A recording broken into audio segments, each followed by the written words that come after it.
And we're live. So, good morning, everybody. This meeting of the Senate Agricultural Committee, Friday, February 5th. And we're fortunate to have the conservation districts with us this morning. I think we have 4 or 5. So that's great. And when we get started, before we get started, we'll have the committee introduce themselves. And Chris? Good morning, Chris Pearson from Chittenden District.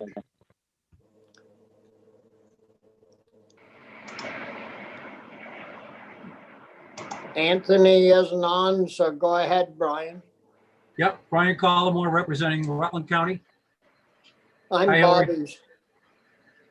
Bobby Starr, and I represent Orleans and Essex counties, along with a couple of towns in Franklin and one in Lamoille.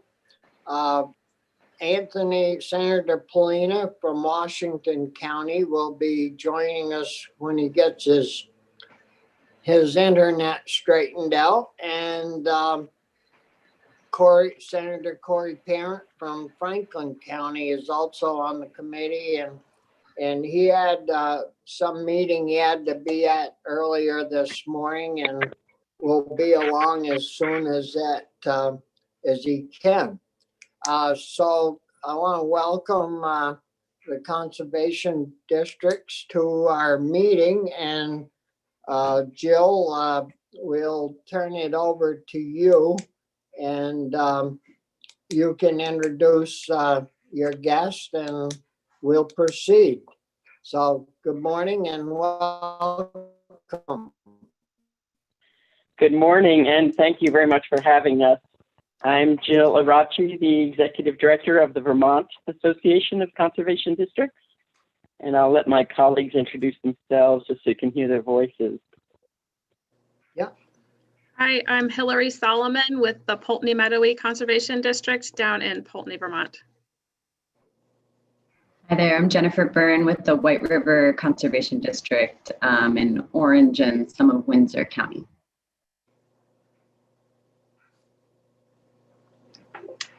I'm Jeannie Bartlett with the Franklin County Conservation District in St. Albans. Hello, good morning, everyone. Thank you for having us. I'm Justin Michaud. I'm from the Orleans County Conservation Districts. I work for the VACD technical staff, and I work up in the Newports. Yep. Thank you. So I know you are all somewhat familiar with conservation districts, so my overview will be briefer than it is for committees with lots of new members. I'm going to give you a brief overview, and then each of my colleagues is going to hone in on some of the aspects of their agricultural work. And sorry, I just flashed my presentation. I'm going to put that back up.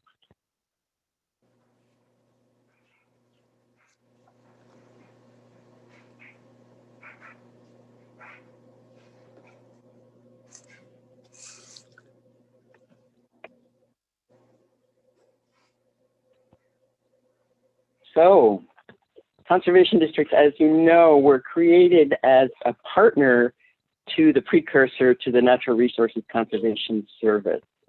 We were really intended to be the local and farmer partner of NRCS, created to address soil conservation concerns. And this is the introductory paragraph of our statute, which was passed in 1939. So we're really mandated to work on a wide range of natural resources concerns. There are 14 conservation districts in Vermont. This is our map. So you can see the major watersheds as well as the district boundaries. Our districts were self-formed basically over a number of years after that legislation was passed. And they either follow county lines or watershed lines.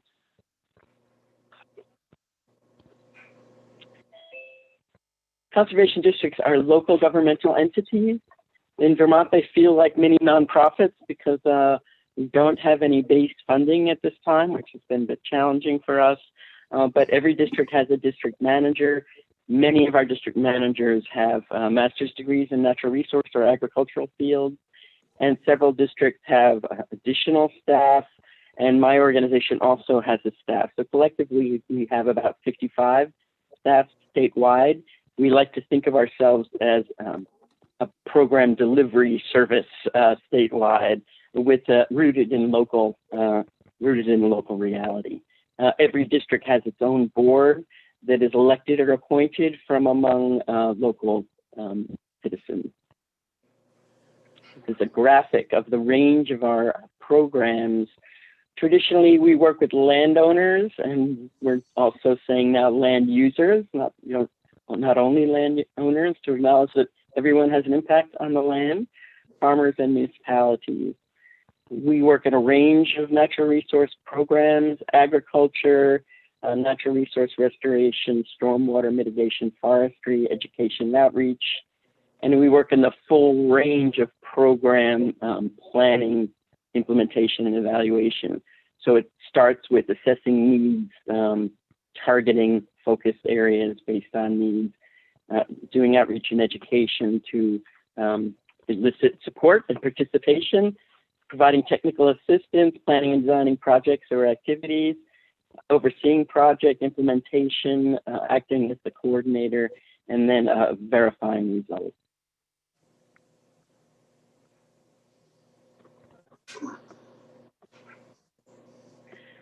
So just a few photos of our different program areas.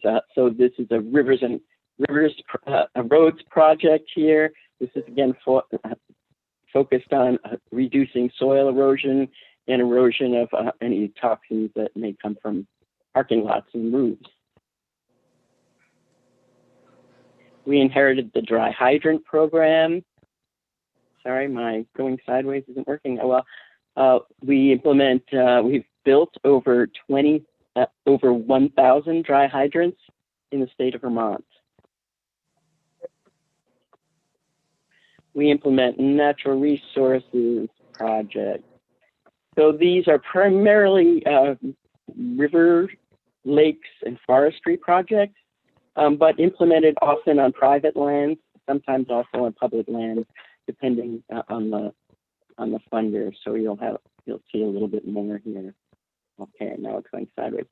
Agriculture programs. So you probably know us best right now for our work with nutrient management planning. We have a large RCPP grant from NRCS and we implement that program with small farms in partnership with UVM Extension.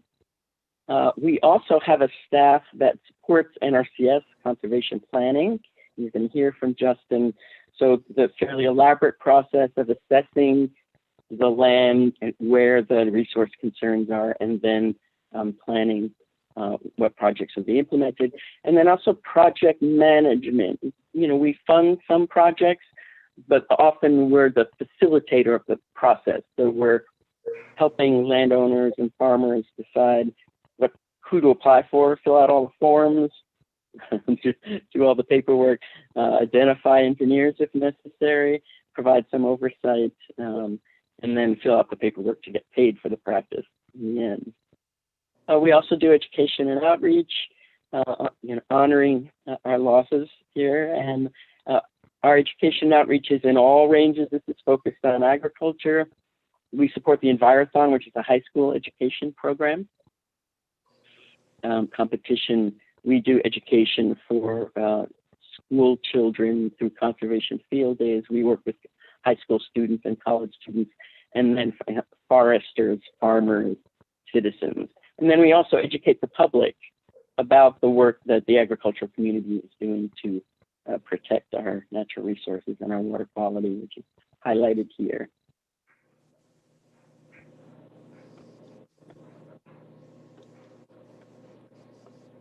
We also participate in a range of planning and prioritization processes. I'm not going to read this whole list, but you'll see it ranges from the basin level, tactical basin planning, which is managed by the Department of Environmental Conservation, all the way to national policy, which is largely driven by our national organization, the National Association of Conservation Districts.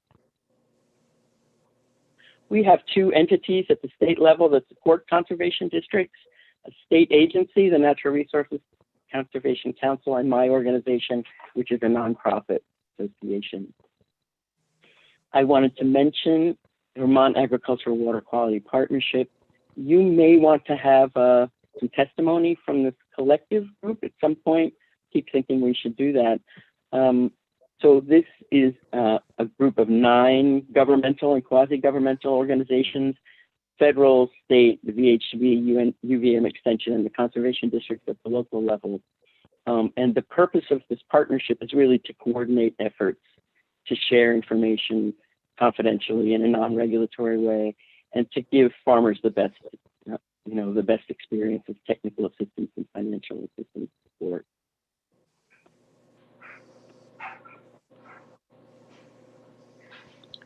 This is our expense. So we had $3.7 million of expense in fiscal year 2020.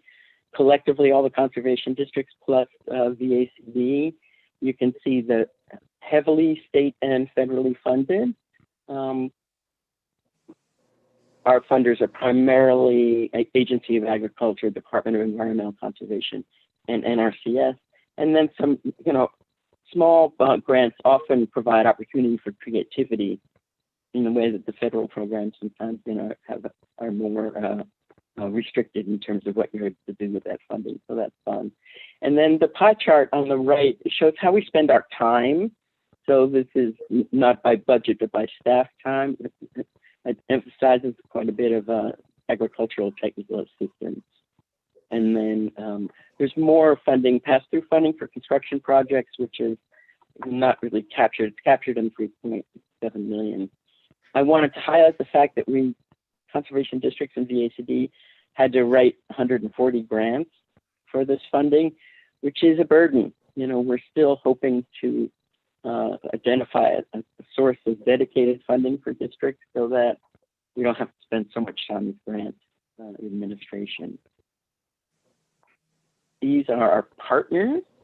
I will not read the list. So we're heavily government funded, but we partner at all levels, federally down to the local level. This is an overview of, again, our agriculture programs, and my colleagues are going to hone in on some of these. Each district gets to establish its own programming, and these are our activities in 2020. That's Jill, it. I just had a question about your funding. Do you guys get any clean water funding that comes through the state? Is that some of the grants you're applying for?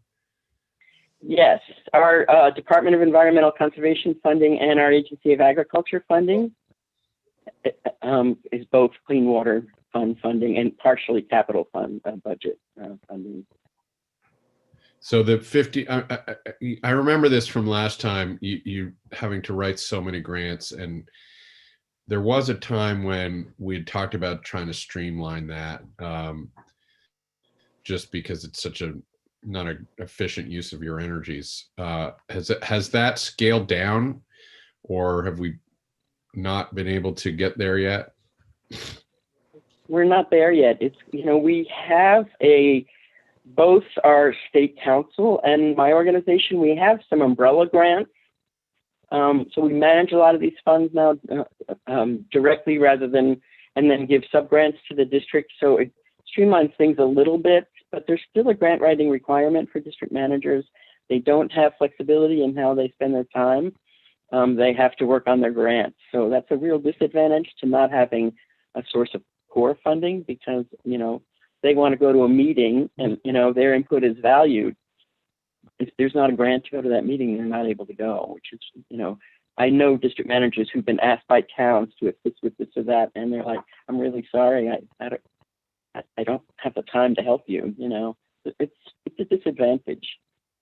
In terms of the state dollars, are you consistently getting about $1 million or something?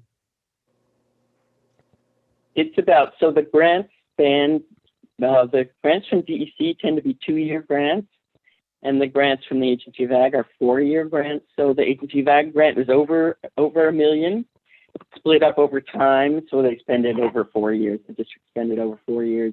And then the DEC grants tend to be 2 years. They support trees for streams, stormwater remediation projects. The stormwater pass-through has, last year it was about 900,000, and now we're working on one that's 1.3 million.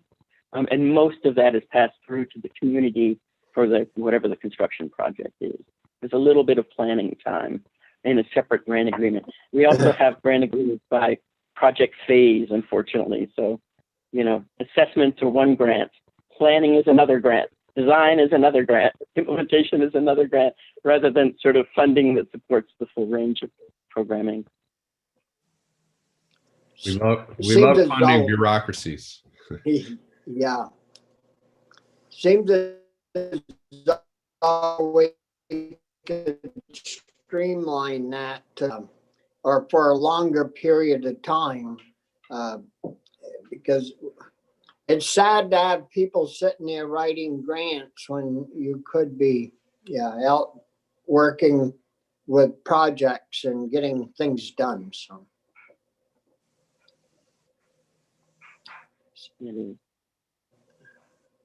Yeah, Brian?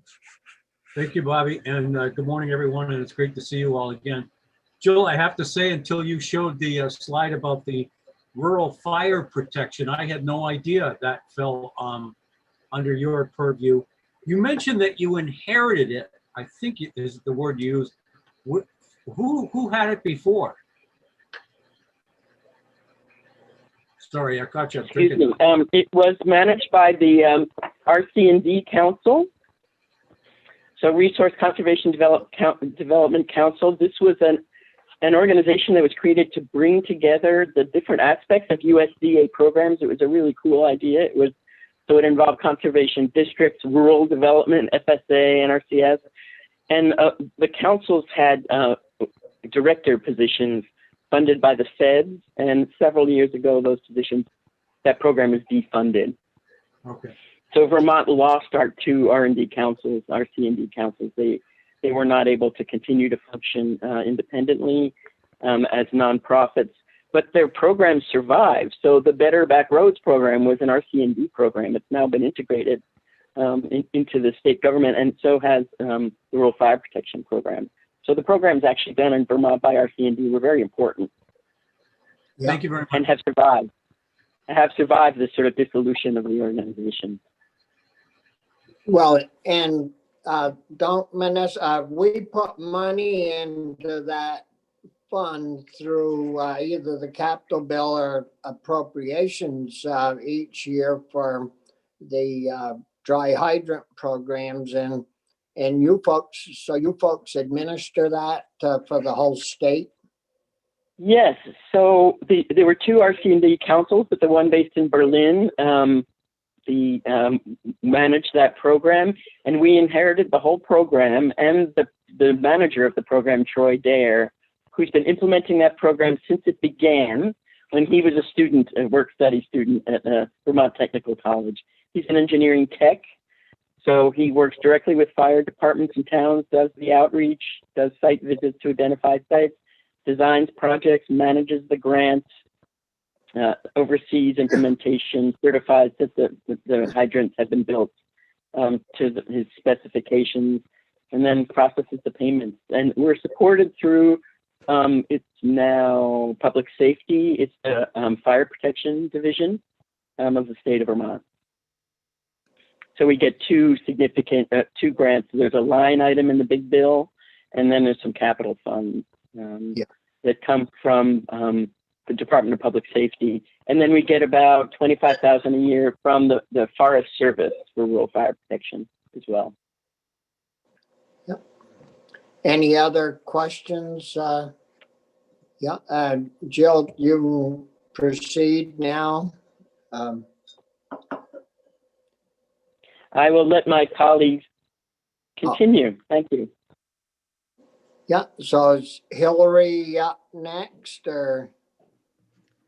Thank you. Good morning. Good morning, and it's nice to be back. I hope my internet connection is okay. Yeah, working fine. Okay, great. It's really nice to see you all again. I do think I have spoken before each of you before, so that's nice. I also just quickly, I love how close-knit Vermont is. Jill, one of my neighbors was in one of your pictures. And one of mine was in their pictures, Jack Laser. So again, I'm with the Poultney Meadowy Conservation District. We're down in the western part of Rutland County. We have 4 full-time staff members and 3 seasonal staff, and then a number of interns that work with us on our summer programming. We work on lands that drain to the South Lake watershed, which, as you all know, is one of the segments of Lake Champlain that has some of the higher phosphorus concentrations in the water. There's a really large land area compared to the size of the lake that drains into the lake. And so when the TMDL modeling was completed, it was very difficult for the modelers to find a scenario where, even with all of the best management practices placed on the landscape, wherever they could possibly be placed, the water quality in the South Lake part of Lake Champlain reached the concentrations that they would have liked to see for the TMDL. Our district works in 5 program areas, and I'm just going to go over those very quickly and then focus on agriculture. The first sector that we work in is forest lands management. The South Lake Champlain watershed has one of the highest reductions called for in the TMDL for phosphorus reduction in forest land runoff. It's a 40% reduction, which is compared to most of the rest of the watershed in Vermont there's a 5% reduction called for from forest lands.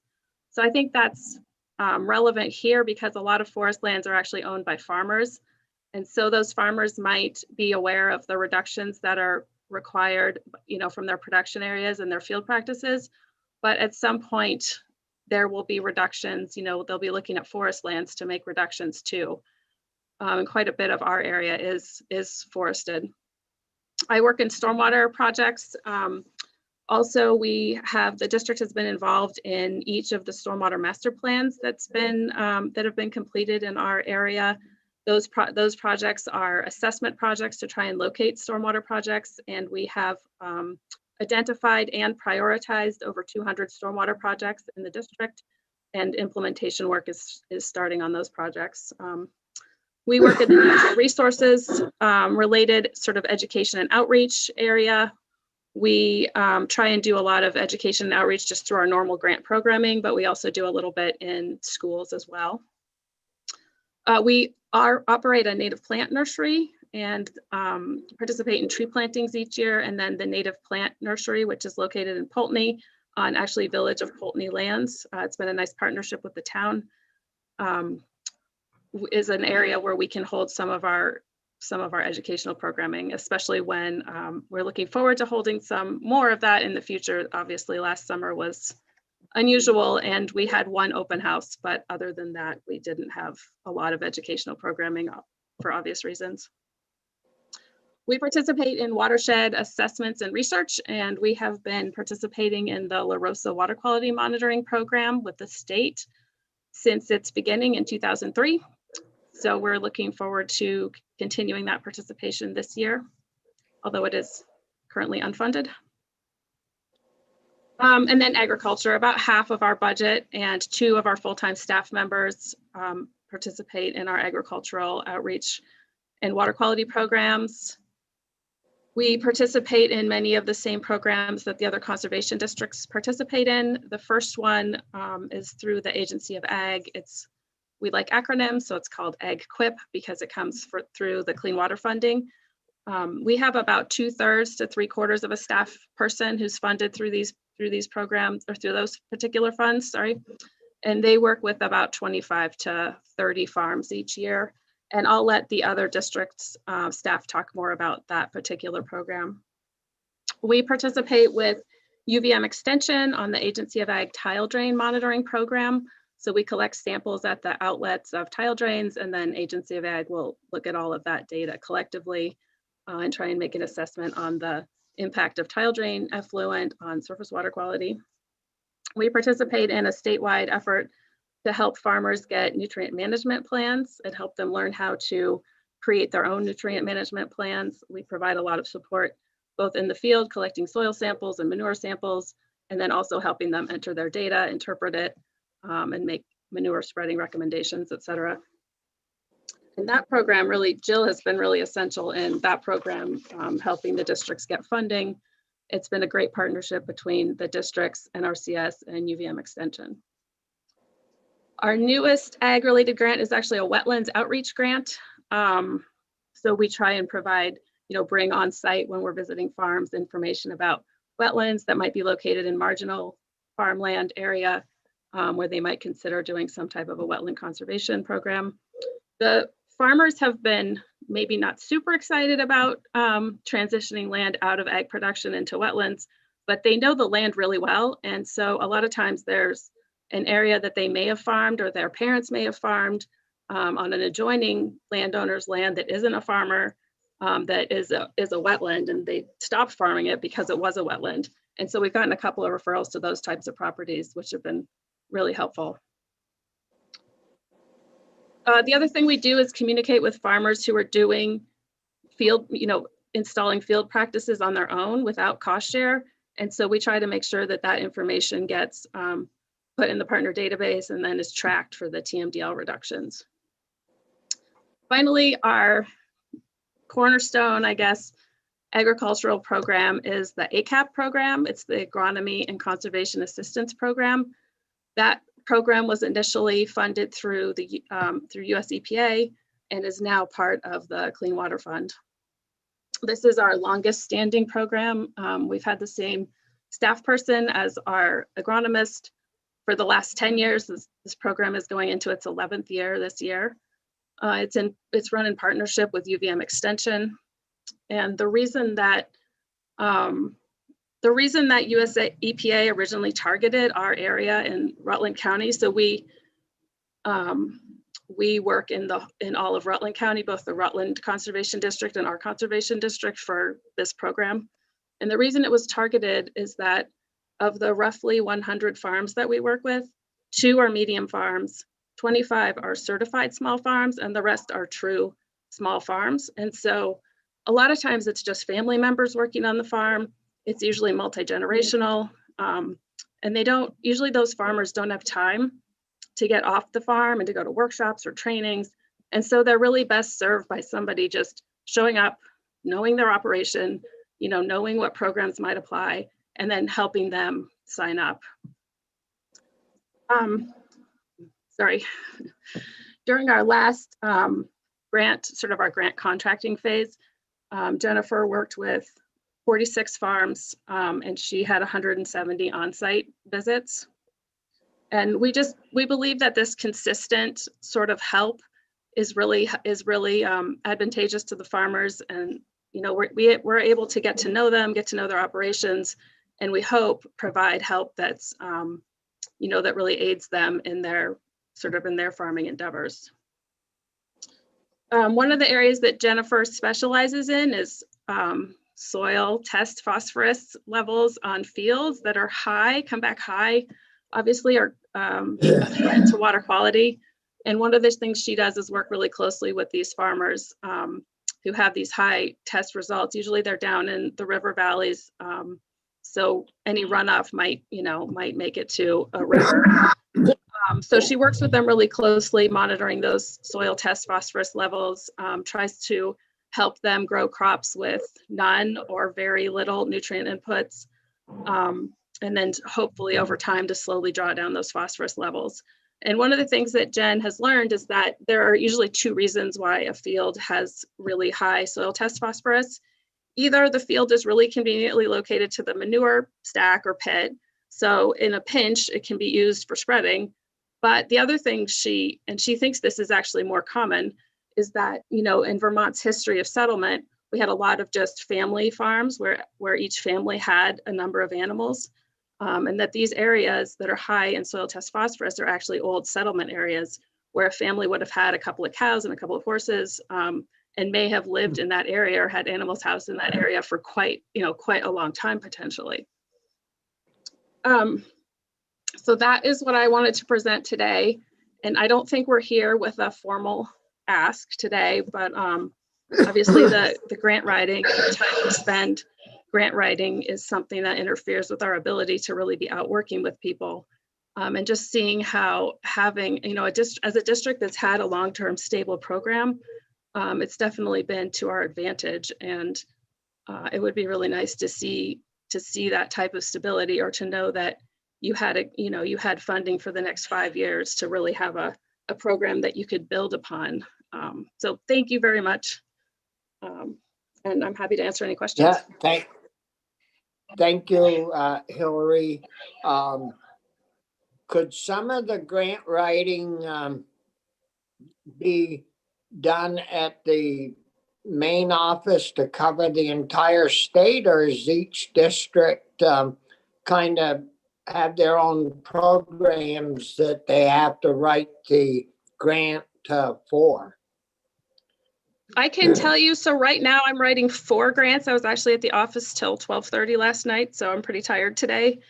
One of them is to fund our water quality monitoring program, which DEC unfunded and announced to us in the fall that they weren't going to fund our staff time for that program.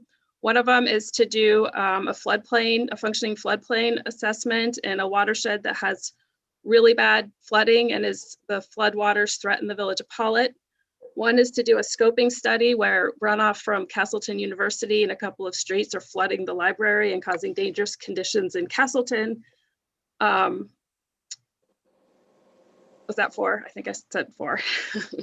So they're all very different. It would be really hard for somebody besides me to write those because I know all these projects really well. Oh, the other was for a watershed action plan for Lake St. Catherine Association, for the Lake St. Catherine watershed. So they're actually submitting it, but we wrote it for them. So it would be just very difficult for anybody else to do that because we work in those areas and we see, you know, we identify the problems and we know them really intimately. So it's hard to create sort of a maybe rationale for why we need to do the project if you don't know that area very well. And who do you send those apps to? One of them's going to the license plate grant program, which is Department of Fish and Wildlife and DEC. That's the one for monitoring. They've said they don't think they'll grant it because DEC doesn't want to fund monitoring this year, but it was just worth a try. And the others are going to the Lake Champlain Basin program as part of their technical proposals this year. So they have plenty of money, but you have to fool around and beg for it to do these projects. Yeah, I think so. I always think how great it would it be if we just had a chunk of funding that came in to fund a district manager position, and then the district manager would just, you know, set up programs and write grants. And like right now, most of my time is actually spent on projects because we don't have funding to do the grant writing. And so that grant writing it just comes in extra. That's, you know, after everything else is done. And it would be difficult if somehow we had a grant writer in place to work just for the districts. It would be very hard for that grant writer because all the projects are different and require probably much different answers and questions and all that. Yeah, I think so. I think the other piece that would be difficult would be the reporting at the end of the grant period, because you've overseen this work. And so, you know, you have all the photos and you know what happened and what dates everything happened on. And so there's that piece too, that the reporting would be difficult to sort of task out to somebody else as well. Have you figured out any simpler way of putting a grant together rather than staying up until midnight writing all the little details? That was a little bit of an unusual circumstance, just, but you just happened to catch me in a week that I'm feeling a little pressured. We're competing against UVM and a lot of really highly qualified sort of groups. And so I think that it would be, I think the quality of the applications are high. And so it would be hard to not put in something that was really well thought out. Yeah. Other questions? Jenny? I just wanted to comment on your question as well and add a little bit to the answer, because we do have, as Jill alluded to, a couple of people working across the state to bring in kind of umbrella or block grants that then the districts can apply to. And those are often a bit of an easier proposal for us to write. But ultimately, a high level of reporting and proposal writing is still needed because the funding organizations want to understand where their money is going with a great level of detail. And in some cases, they want a great level of control and accountability, even as that money is rolled out, not even just afterwards in reporting. And so just that level of detail that's required by the funders requires a lot on the part of the local districts to pass that information up, whether it's going via someone who works statewide or whether it's going directly to a larger scale funder. It's just a lot of information that needs to be shared back and forth. Well, I know where some of those questions come from, and you're looking at 4 of us that are part of that organization. When they come before the legislature and request their budget to be filled or granted, there are a lot of questions because it's the public's money, and we end up having to answer to the public. So we have to get the answers from you, well, not you directly, but from the folks that dish the money out. And it's hard to figure out an easy system for accounting. And if it's too easy, then you get mismanagement and it gives the program a black eye. And so at some level it has to be, and your guys are, you're on the ground and making sure that it's spent properly and handled and we're getting the best bang for the buck. But it seems like we could do it a little bit different to make it easier. But any other questions from committee members? If not, I will move on to Senator Jen, the Collmore. list has you next. Yep. Collmore? Thank you. Yeah, go. I didn't see your hand, Brian. Sorry. That's okay, Bobby. No problem. So when I'm listening to Hillary, I'm struck, and I was at one of the educational things. It was in a meadow or field somewhere about storm runoff, and they had little things set up. It was really good. And the point you made, Hillary, I thought was well taken about a lot of times, especially on a small farm, a small family farm, you have to have, you've got to concentrate on what you're doing at the farm, and you don't have time to sort of go to a lecture or an event that you folks might be doing. So I'm wondering, with the virus environment that we're in, it seems like they could stay on the farm and you could do one of these Zoom calls. And I'm just wondering how that all worked. And it may be one of those unintended benefits of being in an environment like we are now, where, a farmer at some level wouldn't be able to go to a whole bunch of outside events, but could be in his kitchen or wherever, the family room and get some training. So I was wondering how it affected you. Yeah, I'd say, so we're actually putting on a training over Zoom next week. So we're going to see how it goes. We have this situation where I'd say about half maybe half of our farmers we have email addresses for, and they use computers and are very comfortable, but the other half don't tend to go to computers as their first way to get information. And so we have farmers that will, check their email once a month, or, they don't find that sort of a comfortable space for learning. We did feel lucky because, farming is essential business. And so the farmers were obviously there and farming. So we were able, with social distancing and mask wearing, to visit, carefully over the summer. And we appreciated that, but we're definitely feeling it as we try to help update nutrient management plans. We have 2 farmers that were actually writing their plans, helping them write their plans, and neither one feels very comfortable with Zoom. So the lectures are over Zoom this year, and we're trying to get them set up so they feel comfortable. But we're kind of feeling that out with them right now. It hasn't been something they've really wanted to experiment with, these 2 particular farmers. So we'll see how it goes. And I'll send you an invite to the training and then let you know how many farmers show up. That would be great. I'd appreciate that. And Sure. I do want to just mention, and we've certainly learned about this through the whole state, but in Western Rutland County especially, even those who might want to participate in a internet kind of education are handcuffed because they don't get high-speed internet on a consistent basis. So we've got to work on that too. Yeah, it's true. One of my staff doesn't have good enough internet. And so even when we were all supposed to stay at home, she had sole use then of the office, so she could participate in meetings. So you're right. It's a problem. But thank you for what you do. Thank you. Any other questions? If not, we'll move on to Jenny from Franklin County.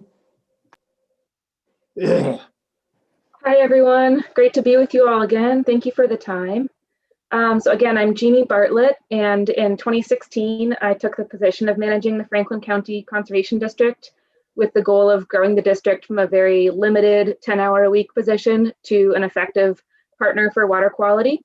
And I believe we achieved that actually quite quickly. We now have a team of 3 with a full-time conservation specialist and an Eco AmeriCorps member. And we're an integral part of the agricultural water quality efforts in the Missisquoi Basin and the North Lake. And I'm personally actually moving on. I'm in the process of training someone who brings a greater breadth of experience to manage the district. So the next time you hear from the Franklin District, you'll be hearing from Lauren Weston, though I'm definitely happy to be in touch should any of you have questions for me. So I'm going to give you a bit of a deeper dive on how several of our agricultural programs have converged in our work with one particular farmer. This is someone we first reached out to in 2017 when the required agricultural practices and the requirement of certified small farms to use nutrient management planning was still fairly new.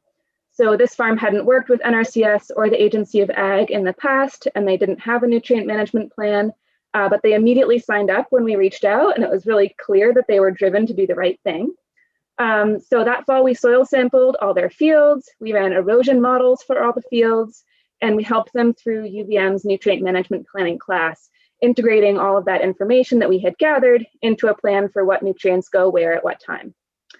Since then, he's been keeping really clear records of cropping and nutrients, and we help him add those records to his nutrient management plan in GoCrop every year. One thing that came up in the erosion models that we ran, and from seeing some small ephemeral gullies within his cornfields when we were out there, was that some of his fields were a bit steep for having annual crops. And so we suggested a variety of alternatives that would reduce the erosion, and right away he seeded down the most critical areas. And since then, he's chosen to gradually seed down actually his whole farm over the course of several years. He's also been cover cropping for several years on his own dime. He opted not to use state or NRCS cost share programs for the cover cropping. So his fields are among those that we've surveyed this last year so that they're added to the state's TMDL progress calculations as a farmer-funded improvement. And like how many of our relationships with farms have begun, outreach for nutrient management planning was just the beginning of a longer relationship. We really want to see these farms succeed through an extraordinarily difficult economic crunch, and we want to see water quality in our streams and in the lake improve. So there's plenty of reasons to keep in touch all the time. And so 2 years ago, we were out on a routine visit and we noticed a massive stream bank failure. It was about 5 feet wide and 250 feet long on an agricultural ditched stream between a couple of fields after a spring thaw. And there was massive amounts of phosphorus and sediment going into the nearby stream. Lots of streams across the state have historically been straightened with the goal of getting water off the landscape as quickly as possible. And of course, now we realize that that makes for less stability in the stream banks and more erosion and worse habitat. So we worked with the farmer and the DEC Rivers program to do an active stream restoration, funded by DEC, managed by us, and designed by a contracted professional. And we sloped back the banks to a stable angle and added willows to aid long-term stability.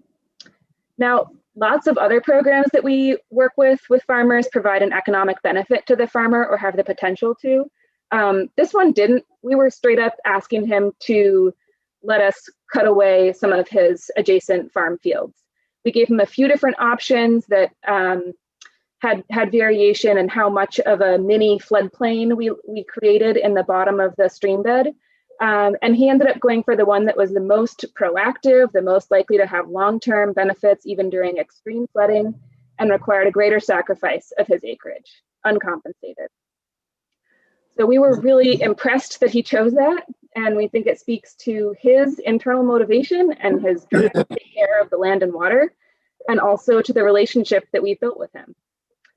And actually, some of that sediment that we excavated out did get to be redistributed onto his fields. So we were glad to reclaim that phosphorus. Instead of heading into the stream and the lake, it's going to be in the field where he can use it. We also try to coordinate with the Agency of Ag on their RAP's inspections. We reach out to farms to just ask if they've been inspected recently, sometimes reach out to our local inspectors to find out when they're going out. And it turned out this farm was cited for a direct discharge coming off of his barnyard. And in fact, it was referred to DEC because it was a point source violation. The farmer was really confused because he felt like he'd been doing all the right things. He'd said yes every time he was asked to do something. He'd been proactive.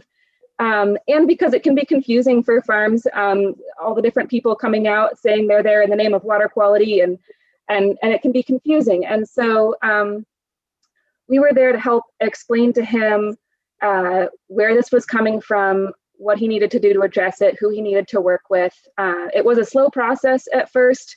Some of the contractors fell through, but we were there to help see things along and explain and contextualize and help him understand that no one was calling him a bad farmer or a bad steward, but just that many areas of our farm infrastructure haven't been built with water quality in mind.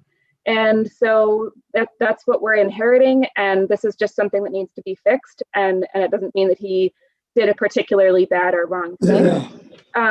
He also, speaking of broadband access, he doesn't have a cell phone or a computer, so he definitely doesn't use email. And so this coordination with the state was challenged. He had to write a corrective action plan. He didn't have a good way to write that except by hand. So he wrote the state a note by hand, and we ended up, they needed more detail than that. So we ended up helping him, talking to understand with him what he planned to do, and then putting that on paper or on the computer and sending that to DEC on his behalf and help get that work done. So we also wrote and managed a grant from the Vermont Housing and Conservation Board to help fund some of the work that needed to happen and new equipment that would help him transform his silage management system so he could use bales instead of a bunker. And we also wrote a letter to DEC just to let them know and give them the context that this is a farmer that we've been working with, that he's been very proactive, he's taken lots of steps on his own, and he's not just responding to regulatory pressure. And we just wanted to give them that context because just to help them understand where he's coming from. So it's been a really good project. The other thing with that is that we, once we realized that the barnyard was an issue, we began water sampling upstream and downstream of the stream that passes through the barnyard. And we did that with the La Rosa Partnership Program that Hillary mentioned. and continued that the year after it was done so that we can compare that data. We did have some issues with the La Rosa funding program being cut. So we actually we don't have the afterwards data yet. It'll be this coming year that we will try, again, scrapping together on the staff time. The lab fees are covered through La Rosa, but the staff time is not particularly well covered, but it works out with our other programs that we have that we'll be able to collect that data this summer and do a comparison of how the stream was improved as a result of his barnyard work. So that's an example of how some of our different programs have come together in our work with this one particular farm. All of that work was funded variously by the Ag-QIP grant from the Agency of Agriculture that Hillary mentioned, as well as the NRCS RCPP that we participate in for the nutrient management planning, and a block grant from the DEC to fund that active stream restoration, and then La Rosa for the water quality monitoring. So that's our little anecdote for you, and I'm happy to take any questions. Yeah, well, sounds like you've been busy up or for me over in Franklin County. In all your conversation and your dealings, I'm wondering, you have a small certified farm, so that's under 50 milkers, I believe, or 50 cows, isn't it? No, under 50 Right. would just be a small farm, not having to 50 certify. This is yes. 50 to 200. Yes, 50 up. And this farmer opted to pay his own way through many of these projects. When you got into the problem they was having with DEC in the barnyard, how did DEC act favorably to that, or how did that go? You mean in terms of the penalty that was assessed? Well, Or yeah. you mean in terms of? First thing they like to do is write up a penalty. So, you know, instead of taking that money and whatever it might be and allowing that to be used toward the fixing of the problem. And here the guy didn't even realize he had a problem. Right. That's the whole point is, you know, sometimes regulators are not aware of the real down to earth issues.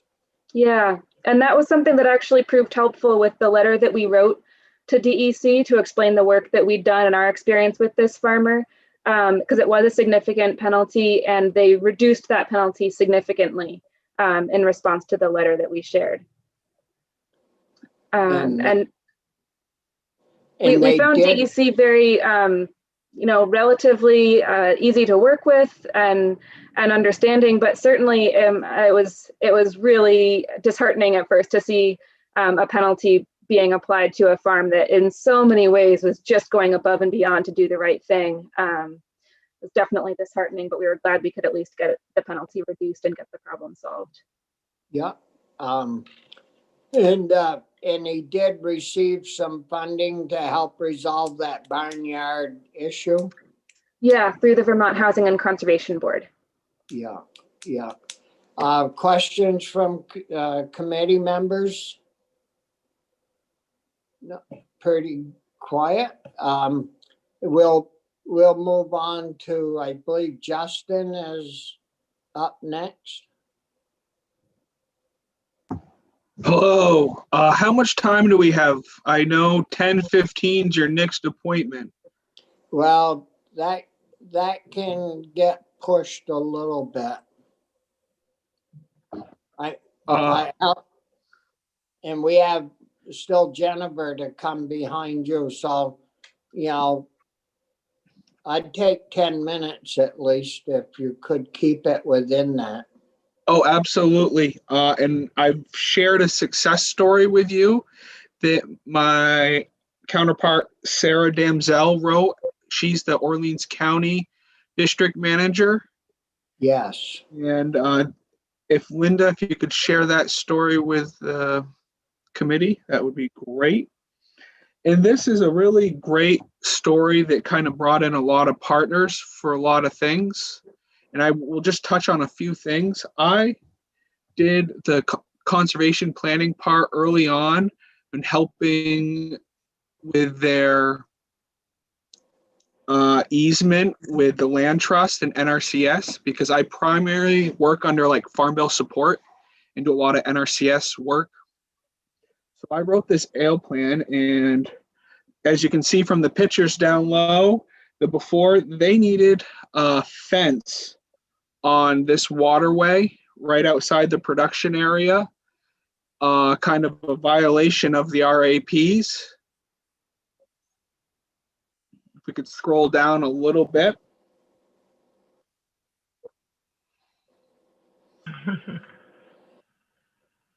And as both Jeannie and Hillary mentioned, they've done some targeted water sampling through this La Rosa program.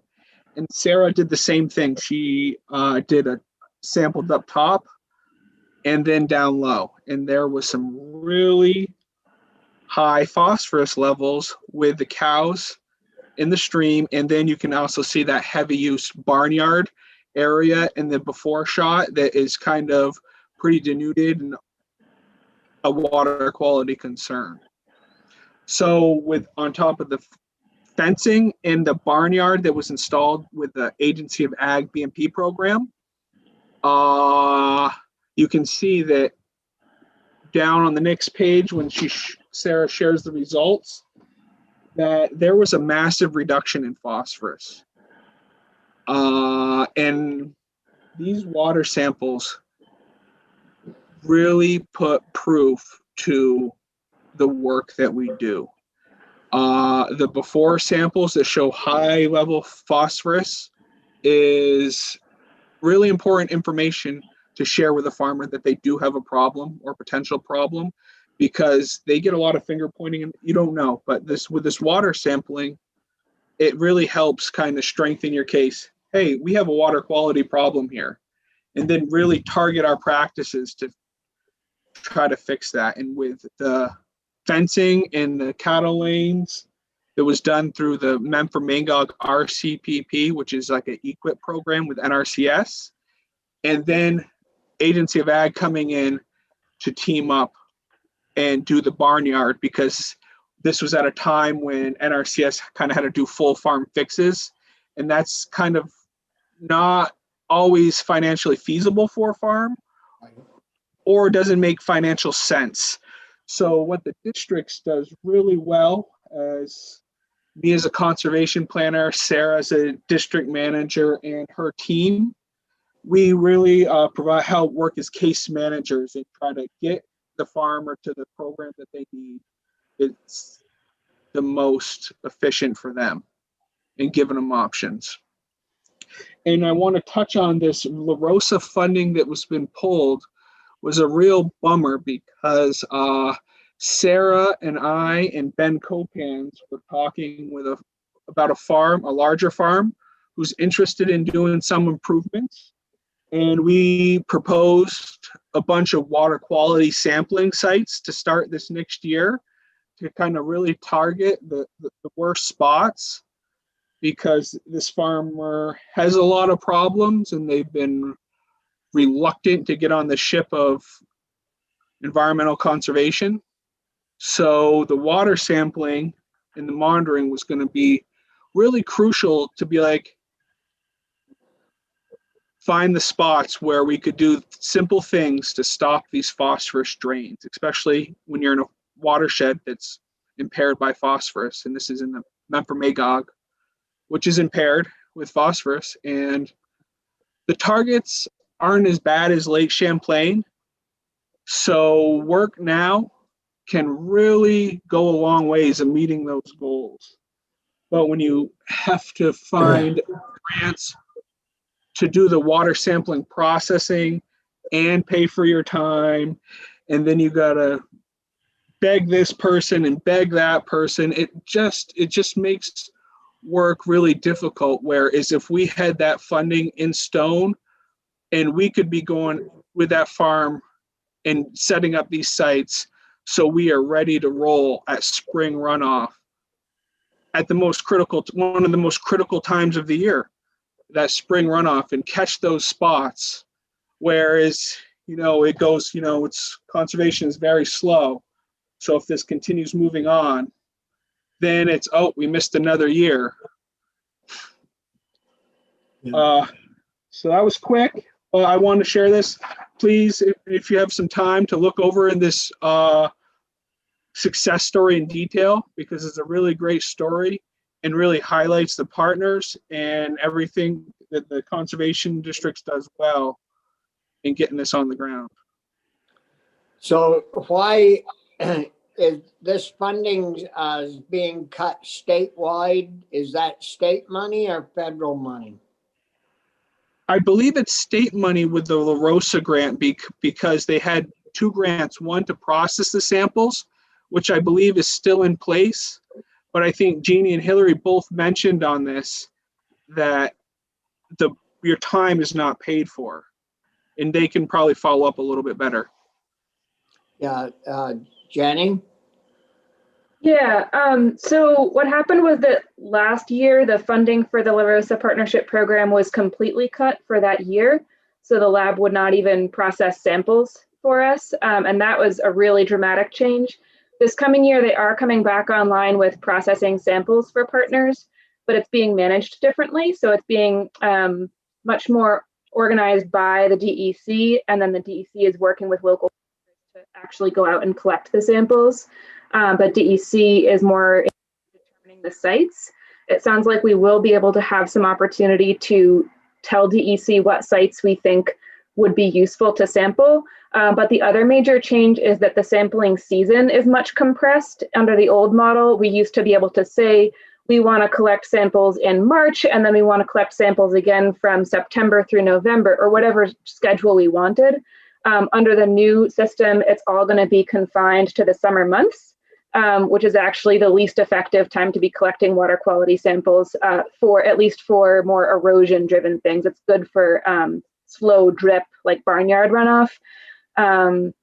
But for these more erosion driven issues, it's not a very effective time to sample. And so that's one frustration. In terms of the staff time, that wasn't really funded under either model. That's always been something that we've had to patch together from different sources. Why I asked that is, we just built a brand new lab at VTC and I mean, spent millions and millions of dollars, and we got a report. I don't know if it was in our ag committee or if it was in appropriations of how, that's fully staffed. It's running very smoothly. We're taking care of all the business. Things are going good. And with all these updates and everything, we hear that some sampling's been cut off. The La Rosa Fund, is that through Forest and Park Fish and Game? Is that where that through ANR? I believe it's through DEC. Is that where that comes? Yeah, it's through DEC. Yeah. DEC. And Bethany Sargent is the one who, right, guys, who oversees that budget? No? I think so. And just to kind of add on this, to really get this off the ground and then hearing stories of DEC getting point source and things, they may not be the best place to go for this water sampling support in the future, as they kind of toe that line of regulatory and we're non-regulatory, and it can be difficult sometimes to get that pre-monitoring if the levels are really high, and then a regulatory entity can potentially do something negative with it. So if you send the samples in to figure out whether you need to do corrective action, they could take that same sample and go and levy penalties against? I have no the- clue how that works. I just think when you have a regulatory agency that levies fines and does water sampling, it can get very murky. Yeah. Just from my experience, I have no anything from it, but it just seems murky.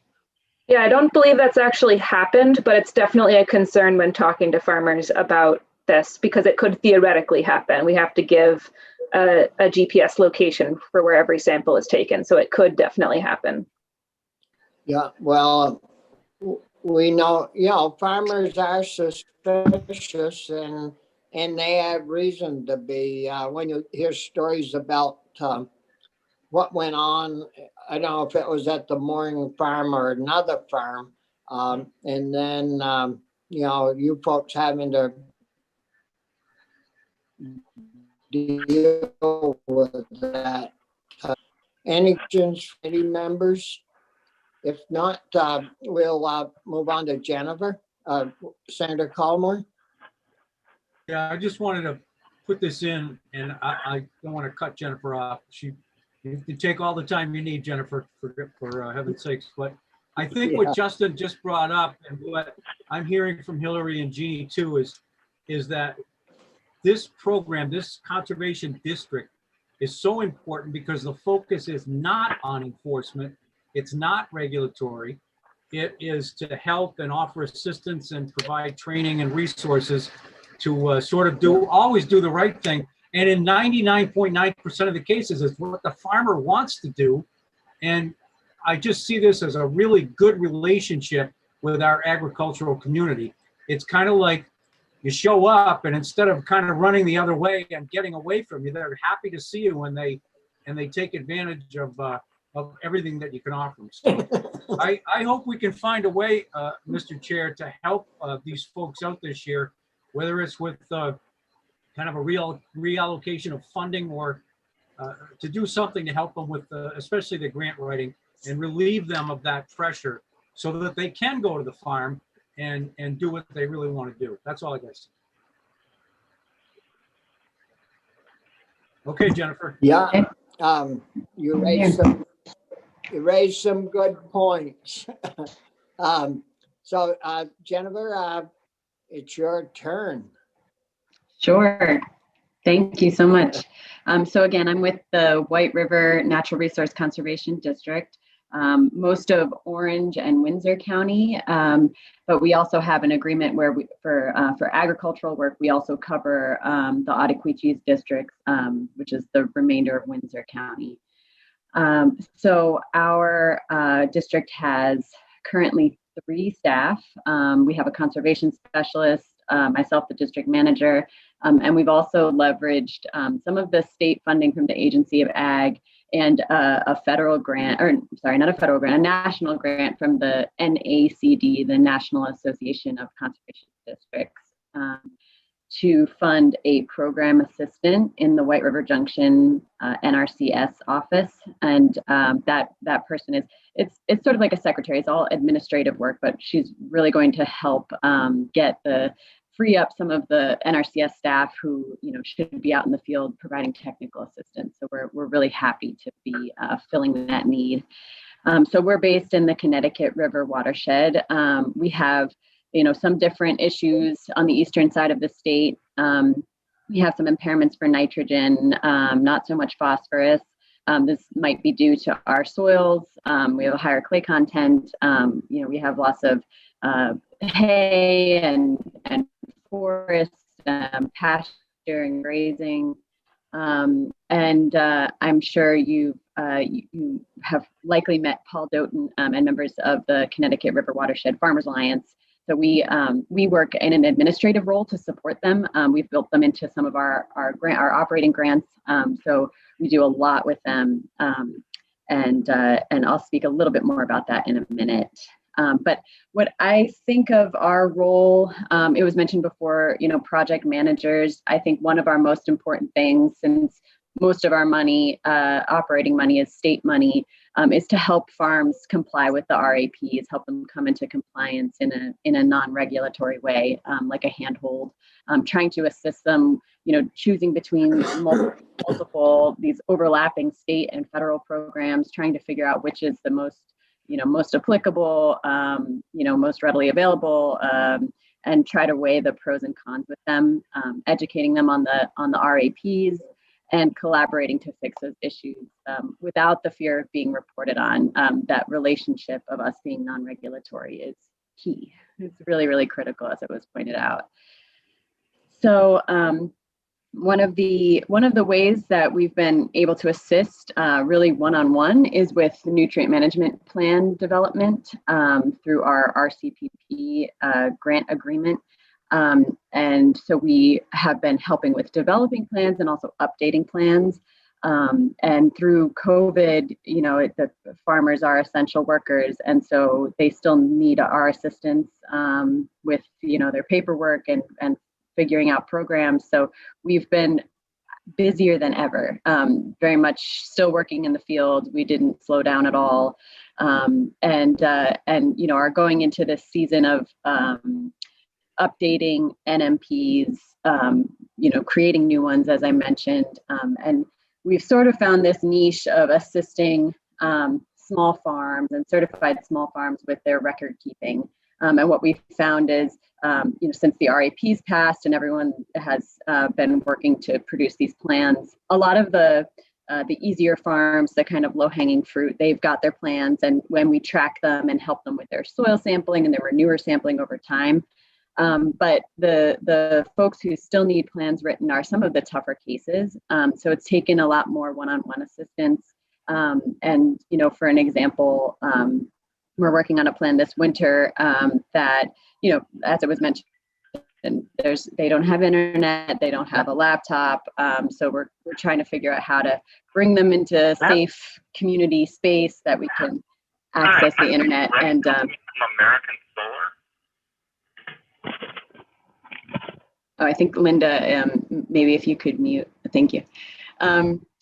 So that's, a lot of that one-on-one time that we're able to give and help farmers. It's a lot of input. We use this GoCrop system, which is an online database for creating these plans. And so, we're really sitting one-on-one next to them, typically at a computer and building the plans together.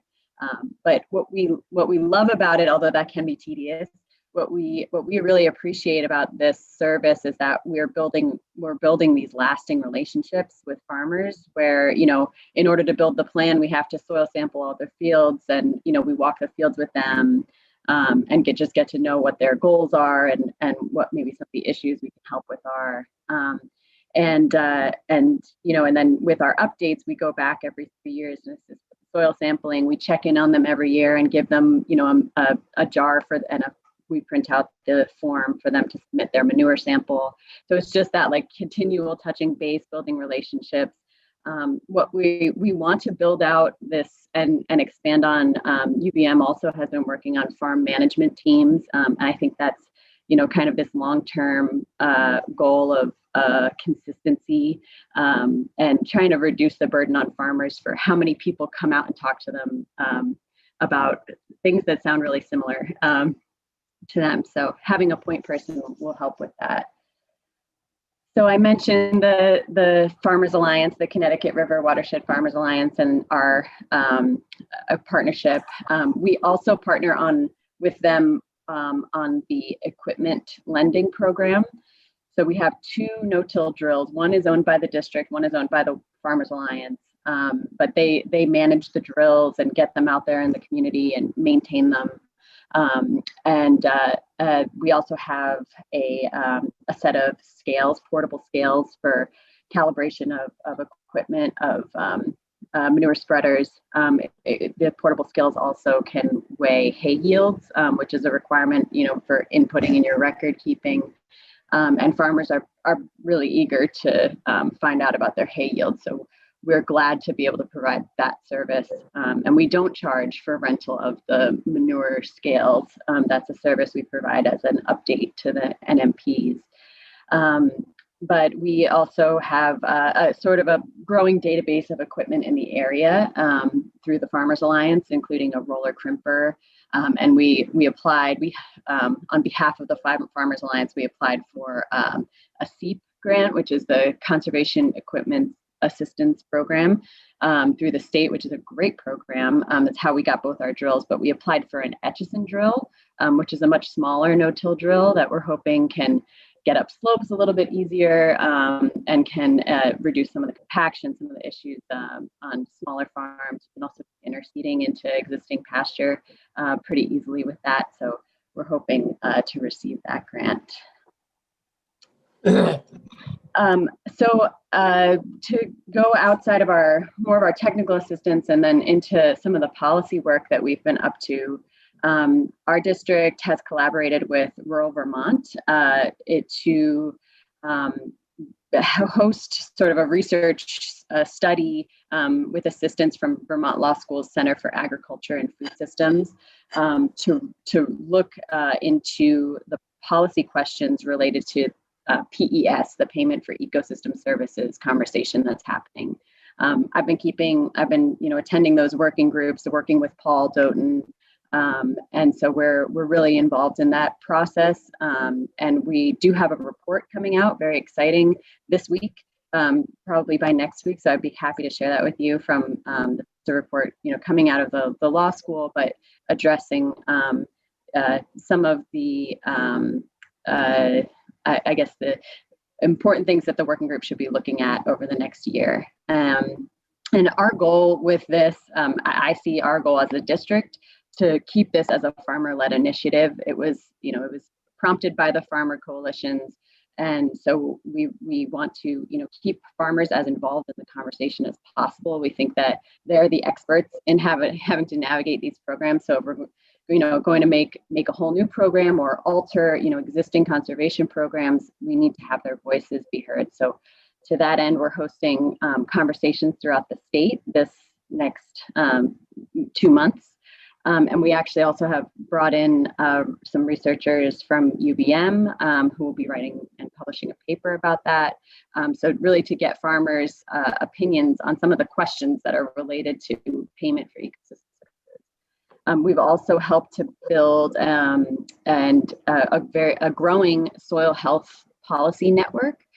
This was formed by some of the nonprofit advocacy type of organizations around the state, but then also the conservation districts and then the farmers alliances. And we meet monthly.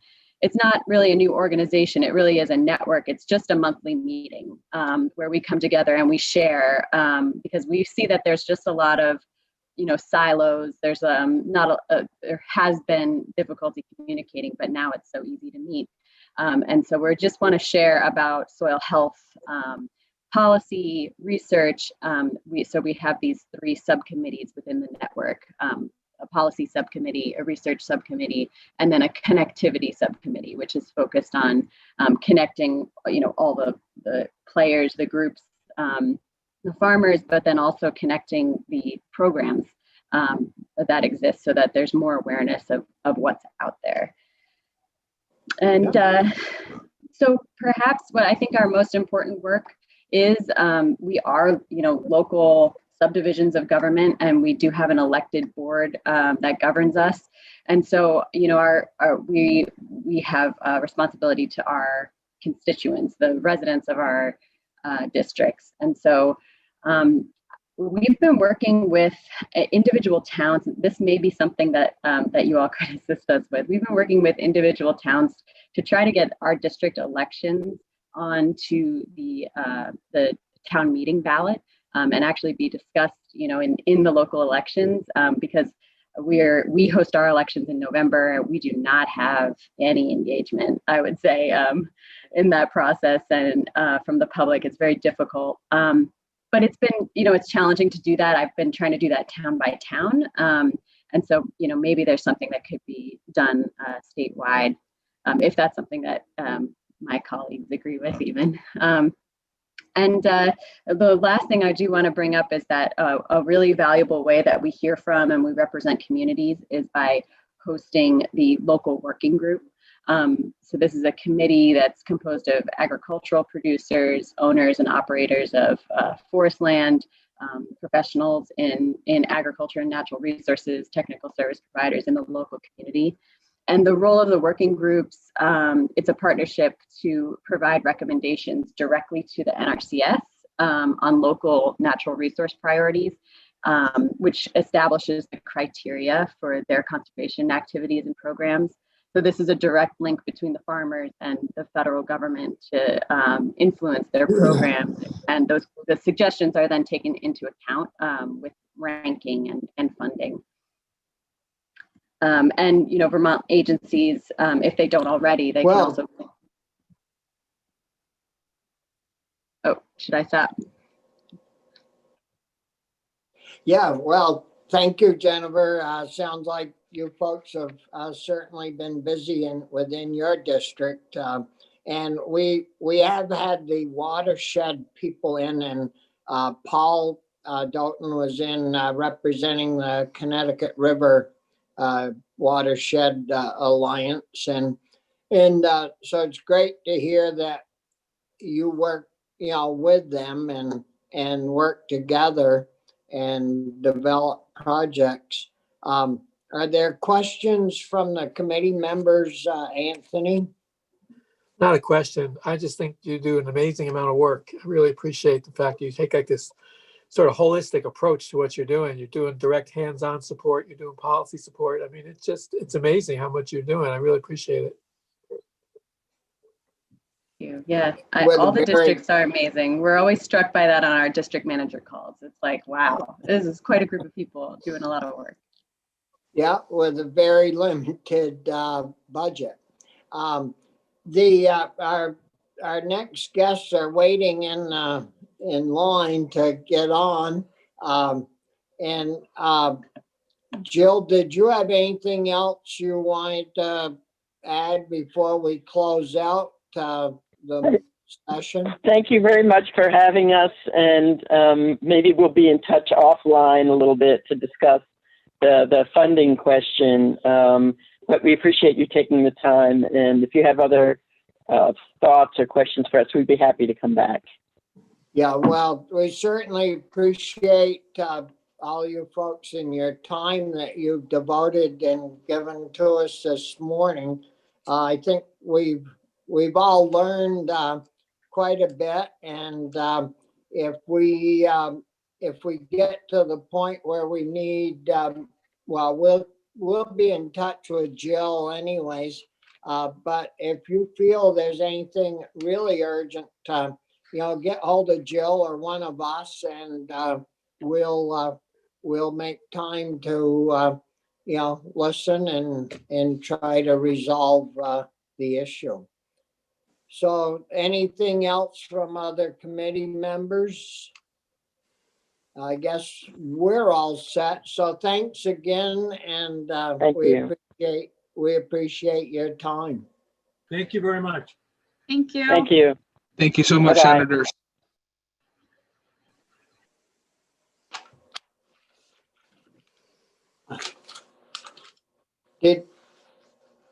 We have Nick and Abby with us. I don't know if any of the committee members need to take a break, or you wanna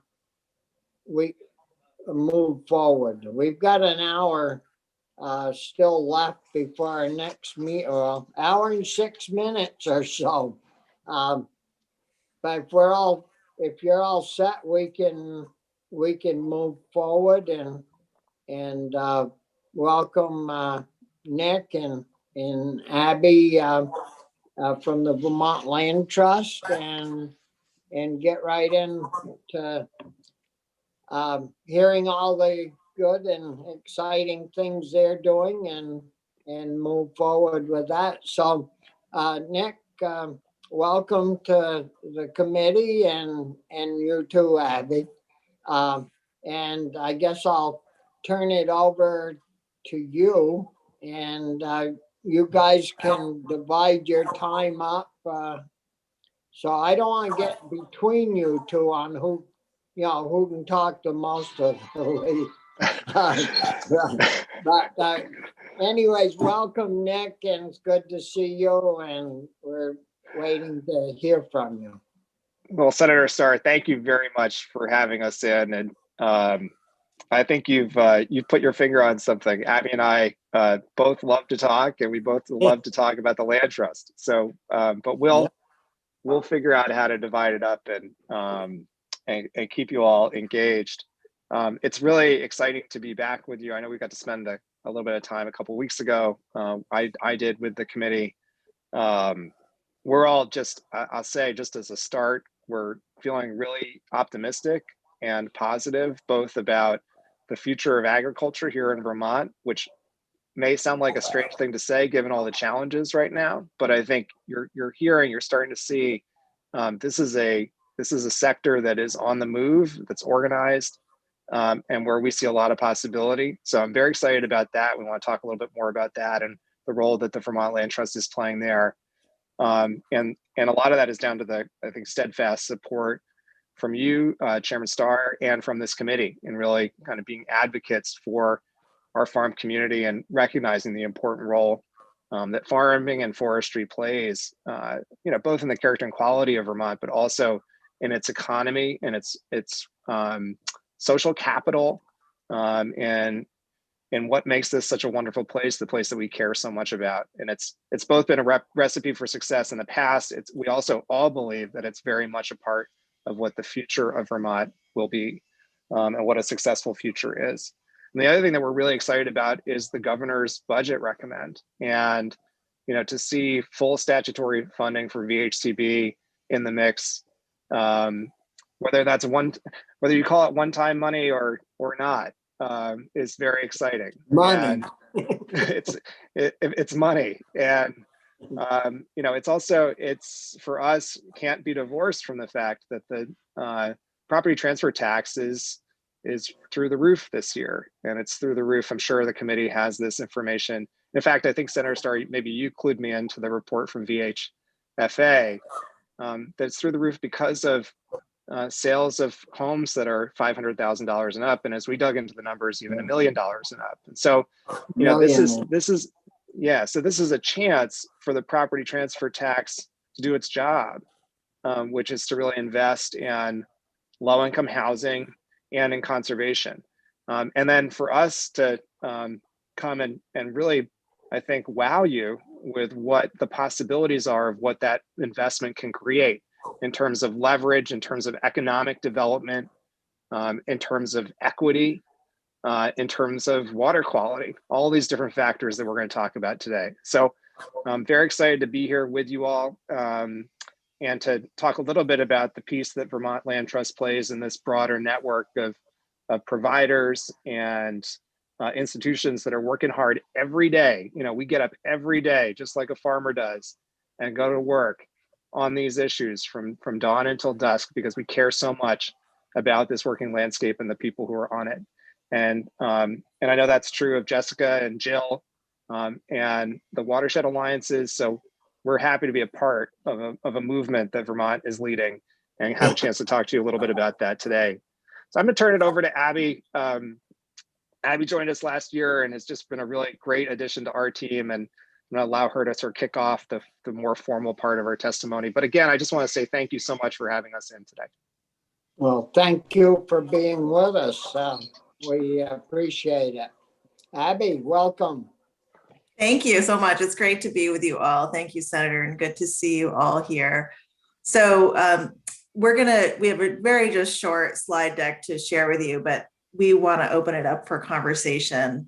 And so feel free to interrupt at any time. If there's things that we've covered or haven't covered, ask us any questions you'd like. One thing that I would like to add to what Nick was saying around the governor's budget, and this is probably something you're familiar with, his recommendation was 20 million for VHCB for housing. And our suggestion or ask to all of you is to just enable that 20 million to be used more flexibly, and for the board, the VHCB board, to actually make that determination to ensure that at least part of that funding can flow to some of the things we're going to talk to you about today. to agriculture, forestry, and rural economic and community development. So that's one, I would say, takeaway that we can continue to talk about. Yep. Great. Well, I think too, maybe before,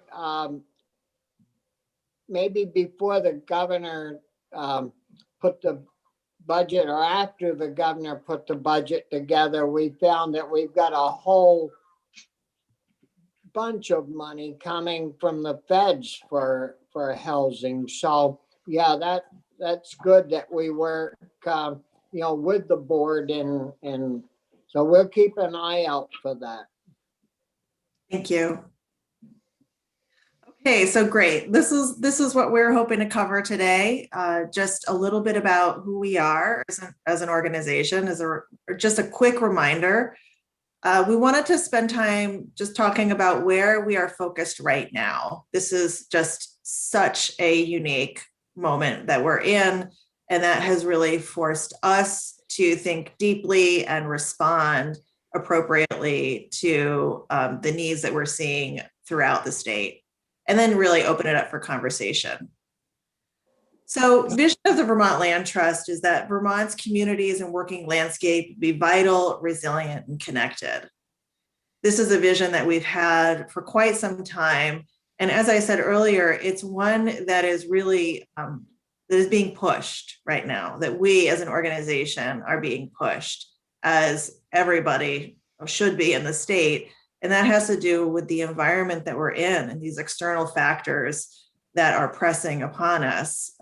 Here are a few of them: certainly racial equity and justice, climate change, economic vitality, and health and well-being of all Vermonters. For us as an organization, as a land trust, these issues shape us in unique ways. So from the racial equity standpoint, it is true that we are on stolen land, and we need to reckon with that, understand that, and figure out how to address that in partnership with the Abenaki who are here and live on this land. And so Nick's going to talk more about that specifically, but that's how we, that's the dimension that we think very much about related to equity and justice. In terms of climate change, certainly the lands that we're on, the forest land, the agricultural land, can be of great service to us in helping to address climate and resilience to floods, to natural disasters, carbon sequestration and storage. And so there's things that we're working on right now, new pilots and innovation to do just that, to try to invest in our working lands, farms and forests, so that it can provide greater benefit from a climate standpoint. Yep. Economic vitality. This is really key, and this has always been important to us, and even more so right now. The last economic recovery that we went through was, as we all know, very unequal. That there were urban parts of the state that saw great opportunity and growth, and rural parts that did not, that continued to be left behind. And it is essential that right now, during this recovery that we're about to embark upon, that everybody be included, including the rural areas of the state. And there's work that we're doing right now where land is the center of that, is and can be the center of that recovery. So that's something we want to talk about as well. And finally, health and well-being. Hasn't COVID just shone a spotlight on that in terms of physical health and mental health? Moreover, there's a mental health crisis in our state right now. We're hearing about it from students to parents to everybody. And one thing that we have seen this year is the role that land has played and trails have played in providing that solace that people need. When everything else was stripped away, when people couldn't go to the office or they couldn't go to see their friends or their family members, or go to the gym, or go to the library, or anywhere, a coffee shop, the one place they could go was the outdoors. And we saw lots of people flocking to the trails, and that's a value that conserved land continued to play. So these are all of the factors that are, upon us right now, and we want to talk with you about how we're addressing them. Yep. That sounds good. Yeah, this is good work going on. So this is like a quick review to all of you, just to kind of ground you in who we are as an organization. This is kind of our history. So founded over 40 years ago, 11% of the private land in Vermont has been conserved. That's over 500,000 acres, farms and forests. We now steward over 2,200 easements. So that's a lot of work. That's more than, I think Nick will keep me honest here, but more than any other land trust in the US. And so the volume of work that we've achieved and that we continue to steward is leading the nation. We have a staff of 43 located in all corners throughout the state. That's one thing that I think really sets us apart, is that we're embedded in communities. We have deep relationships and understanding of local issues. We have expertise in a range of areas, from ecology to forestry to project development and real estate. We have an operating budget of roughly $3 million annually. We receive, in terms of state dollars, from VHCB, that's a key funding source, and also water quality work. With VHCB, we also work to pair that with federal funds, particularly with farmland conservation, but we're also supported with individual contributions for a membership organization, foundations, and then internal funds. That's just a snapshot of really who we are. I think now I'll turn it over. Oh, the map, go ahead, Senator. The map over on the right, is that all the different areas? Yeah, so the map shows you land conserved by Vermont Land Trust in dark green, municipal lands, federal lands. We don't, you can see those here, state lands, those are in the light green, and then other conserved lands, so like Trust for Public Land or Nature Conservancy. You can see here it's a patchwork. Yep. The state. And you can see a lot of the land, conserved by Vermont Land Trust up here in Franklin County, Madison County, showing the farmland. Yeah. Can you scroll that down a little bit so I can see the very top? Or Oh, is that cut off? Oh, I'm sorry, Senator. What are you looking for? Might be looking for Newport. I don't know. It's right up here. Remember, a few years back, quite a few now, I guess, Swanton was having trouble with as much conserved land that was happening in their community. And I think we got that all, I think that's all behind us now, but I know we had some discussions in regards to that, and it was the farmland and that stuff. But I was just wondering how that area was doing. I can see over on the eastern side, it's been busy. No, that's good. Thank you. Great. So I'll turn it over to Nick and talk just very briefly about some of the highlights of this past year, and then we'll go much more deeply into the areas I was mentioning earlier on. Yeah.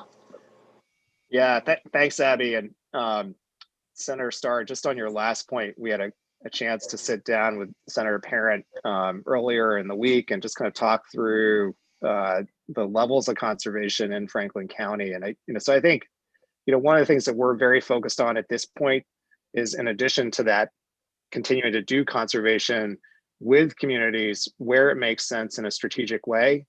We're also very much thinking about what is our responsibility in activating that portfolio of conserved land. We have 11% of the land in Vermont conserved, about 700,000 acres. That's just with the Vermont Land Trust.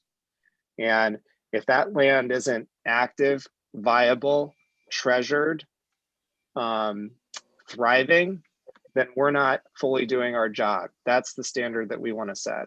So as we think about where we're going to be putting energy going forward, it's in addition, like we're going to continue to conserve land in places where people want to work with us and do that, where it makes sense. And it's a critical thing to keep doing.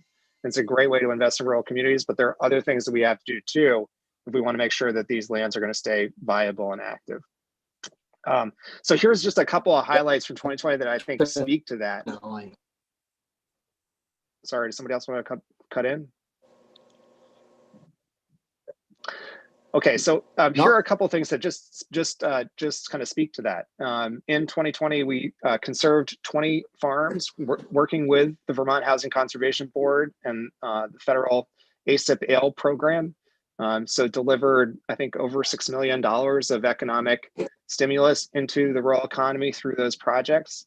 180 families served through community gardens that we helped to establish in different places across the landscape over this year in response to the food security needs that we saw with COVID.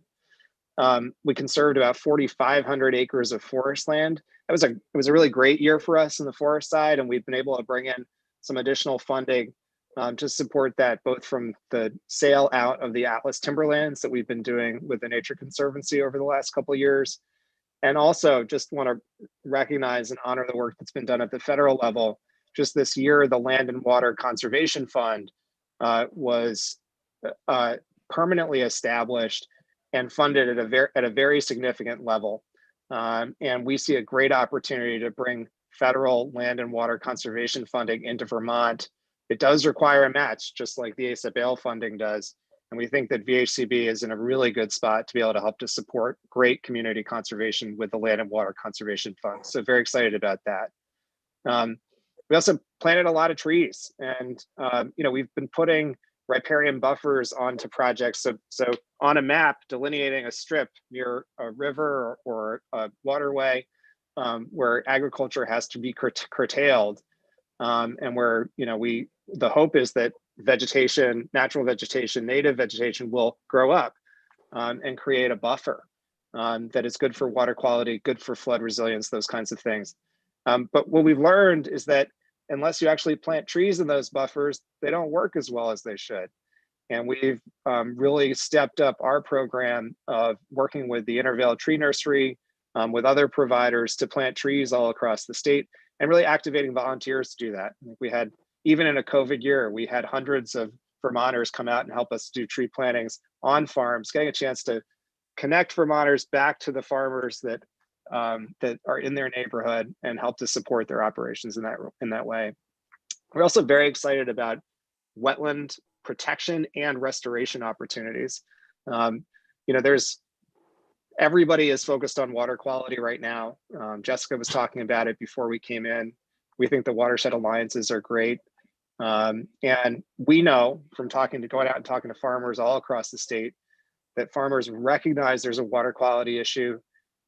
They know they can be a part of the solution, and they're motivated to do it. And they're changing their practices in really extraordinary ways in order to be a part of that solution. And in fact, the only measurable, broad-based measurable impacts on reducing nutrient loading into the lake over the last 3 years have come from the agricultural sector. And that's been studied and measured. And so, wetland restoration is one thing that we've learned can be very important in terms of helping to achieve those water quality impacts. And we've been working with farmers all across the state to protect wetlands where they exist in agricultural land, and to provide financial incentives for farmers to take those lands out of production and restore them into function as wetlands. Not seizing that land, purchasing the rights from the farmers and working with them to make sure to turn them into stewards of those wetlands, so they can be doing the work that they're here to do, which is to help clean up our waterways. Really cool project, and we're excited to do more of that work in partnership with the farm community. You don't off the cuff have a total of the number of wetlands over the years that VLT has conserved, and you know, we keep hearing stories about we're losing all our wetlands, or we've lost a tremendous amount of our wetlands. And I know for years, you folks, along with others, have been working to enhance wetland areas. And I'm wondering, do you have a number of the total number of acres that just VLT has worked on protecting in our wetlands areas? I don't have the total number off the top of my head, Bobby, but I do have the statistics that I'd like to share here, which I think is relevant. That when we think about where we want to do this wetland protection and restoration work, we've identified across the state of Vermont on already conserved land, so land that already has a conservation easement on it, about 150 wetlands that are between 25 and 40 acres in size that could be where there are restoration opportunities, right? So some of them are partially restored already. Some of them are in ag right now and could be restored. And so the potential there is significant. You're talking about, you know, I'm trying to do the math in my head right now. You're talking about the acreage. Yeah, you're talking about 4,000, maybe 5,000 acres of wetland opportunity. Yeah. If those are, you know, depending on where those are located, looking at tackling those together could be a, you know, really strategic way to do water quality improvement work across the state. And again, so you know, we see leveraging the relationships that we have with those landowners, bringing federal funding in to help to support the costs of those restorations. You know, there's a lot of solution here that can come to the table, and we're really excited to be a part of it. Yeah. Abby, I think maybe the next slide. You know, one area I'm really proud of was the way that we've done work this year to respond to COVID. You know, when I guess about a year ago now, when things started to shut down, you know, we were deeply concerned about what the impact was going to be on farmers, and there were a couple of things that we did to address that. I was also I had the privilege to serve on the governor's recovery task force for the community development work team with Paul Costello and others. And so we got a chance to be a part of the conversation of thinking about, and I learned through that we were seeing a food security crisis and a potential ag viability crisis all coming together in March of last year. And that recovery task force, along with, you know, a bunch of us partners, came up with this strategic goal, basically, which was to activate the local food system to feed Vermonters in need. Right, we've got this beautiful farm to plate network and food system. It was losing its regional markets, its export markets were, you know, sort of difficult at that time, and we saw a lot of demand in CSAs. But we also saw a lot of hungry people that don't go to farmers markets and don't participate in CSAs, and the opportunity to feed those folks. So we just jumped into action with micro grants to farmers to help them to transition their businesses to be COVID compliant. So personal protective gear, changing their workstations, that kind of thing, helping them develop websites so they could market direct to consumer, and do more sales online. And then big investments in working with the USDA, with Shift Meals, with the Abenaki, with VYCC, to help to develop food delivery and food security programs, so boxes of produce that would go to food shelves, and in the case of, you know, more rural parts of the state, to actually be delivered directly to houses, food security boxes that went out by the thousands.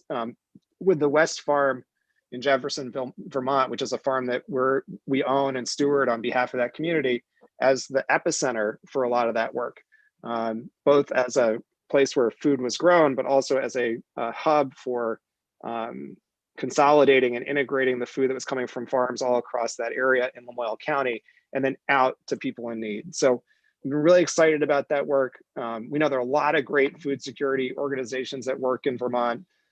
We have an incredible food bank. Hunger Free Vermont is a really important and vibrant organization. So we know there's a role for us to play that's really about connecting farmers into that system.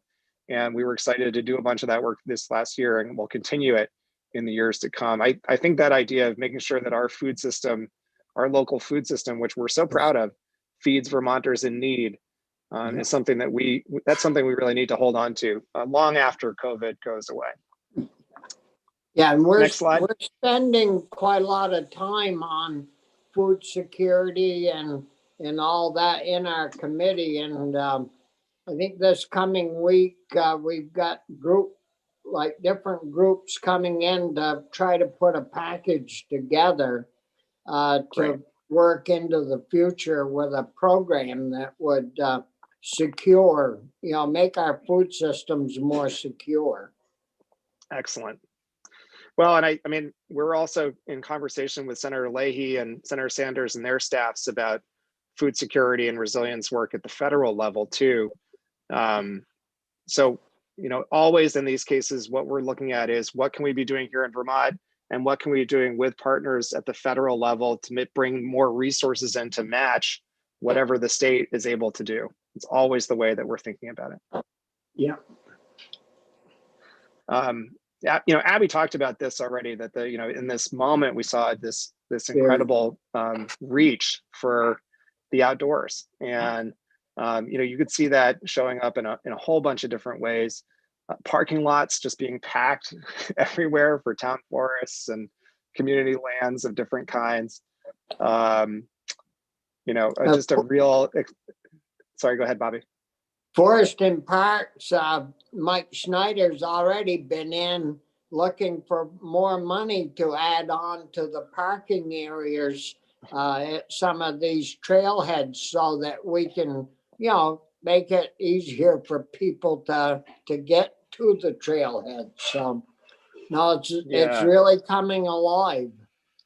It's amazing, and I think it dovetails so well with some of this community forest work that we've been doing over the last decade or so, and I think it's really stepped up. And we're very supportive of Commissioner Snyder and the work that he's doing to help make it possible for more people to get out and experience and enjoy these natural resources that we have. We participated in a tremendous number of community projects. Some of the ones that really excited about. This is, I think, an example of the Vermont Land Trust just doing its best kind of work. As folks know, Kingdom Trails is this nationally recognized and regarded mountain bike trail network up in the Northeast Kingdom. The vast majority of that land, of that trail network, is on privately held land. Yeah, which is great. And those landowners have, allowed the trails to come on, and there's been a lot of economic development that's happened as a result, and new traffic into the Northeast Kingdom throughout the course of the year. So very successful project. And there was this one, but it's fragile, right? If somebody pulls out, then the whole network can be affected, and then it's creating less benefit for everybody. And there's nothing like bad or wrong about that, but it's just a fact of how that system works. And there was this one piece of land that was sort of at risk of being pulled out of the network, and we were able to come in and help secure that land with Kingdom Trails, help them raise the money that they needed to buy it. Very successful project that very quickly brought in a lot of community fundraising from folks like, a lot of folks who use the trail network at Kingdom Trails are from Canada, are from the Boston area.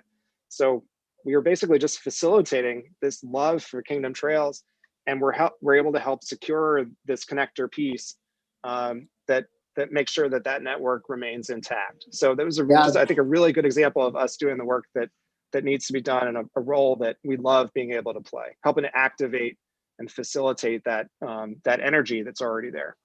Well, you guys played a key role in that. If it hadn't have been for you folks, I don't know if that would have gotten pulled off. So thanks a lot. Thank you, Bobby. And there's a bunch of them that are out there. I think, the one that I know is near and dear to your heart and your neighborhood, Bobby, is Newport and the Bluffside Farm. And, Yeah. you know, that there are some beautiful pictures that we've seen of the bike path going in there. And I'm very excited that as things might maybe relax this summer, we'll be in a position to do a ribbon cutting there. Just an extraordinary project and a kind of result that we're hoping to recreate in other communities all across Vermont. It's really exciting to be doing that work too. Yeah. So next slide, Farmland Futures. This is a really important emphasis for VLT right now and for me. There's a lot that needs to be done to support a viable food system going forward, and there are a lot of great organizations that are leading that work in different ways. We're really excited about the Farm to Plate strategic plan that's going to come out next week, and we're going to be coordinating and taking pages from it with Ellen and their team and all the other folks in the network to really use that as an organizing strategy and document for us around the future of farm viability. One piece that is called out very clearly in that document that you'll see, when it launches next week, is the need to get the next generation of farmers successfully onto land. And there are challenges to that.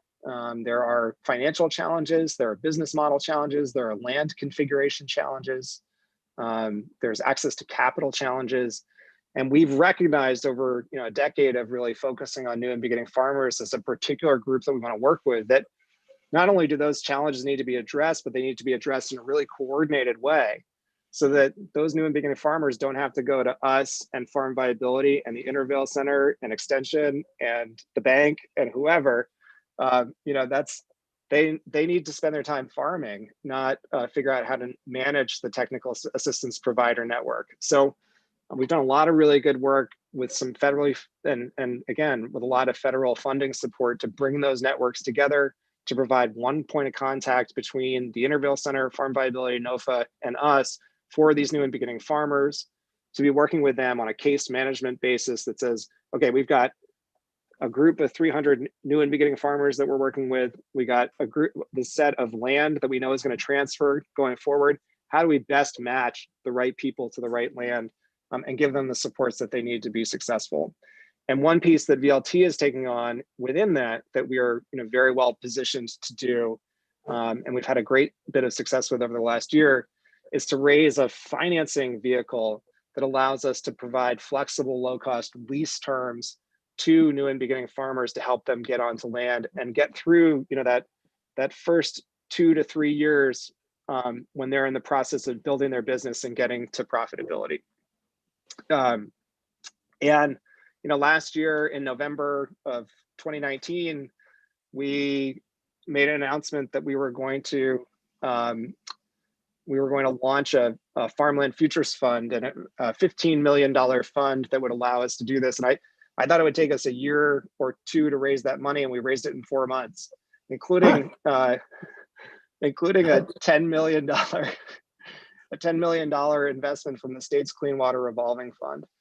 So we're really excited. We're deploying. We actually just got the first installment of that capital from the state last week, and we're deploying it out into farm projects all across the state. Again, providing low-cost, flexible lease terms that allow farmers to get onto land and get going with their businesses. We're committed to putting 200 new and beginning farmers successfully onto land over the next 10 years, and really supporting them and all of the diversifying farm businesses that are out there to be successful. And we know it's going to take more capital than that too. 15 was sort of our starting place, and so we're looking at expanding that fund. Again, there are a lot of federal opportunities that are related to that. So we could see a much larger investment structure being in place, a much larger revolving fund in place to support new and beginning farmers in Vermont. And I'll just say too that, Bobby, I know you know this, and I know other folks on the committee will as well, but supporting new and beginning farmers is also supporting exiting farmers, right? You're creating a pathway for them to get out. So that it accomplishes both. We want to create an honorable, graceful, and financially sustainable exit for farmers that are worked hard on this land and trying to get out, and we want to create an opportunity for new farmers to be successful. And that's really what our work is focused on in this Farmland Futures area.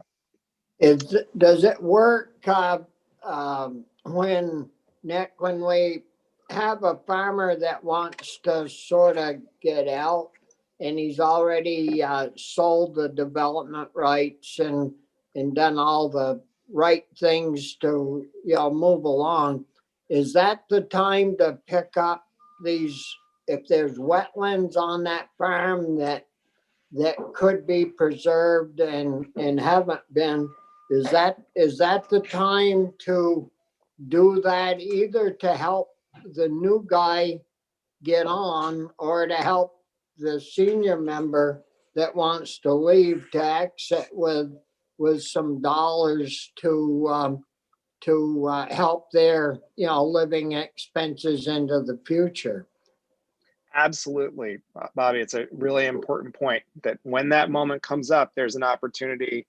If the farm is conserved, if it doesn't have an option to purchase at agricultural value, that could be added on top.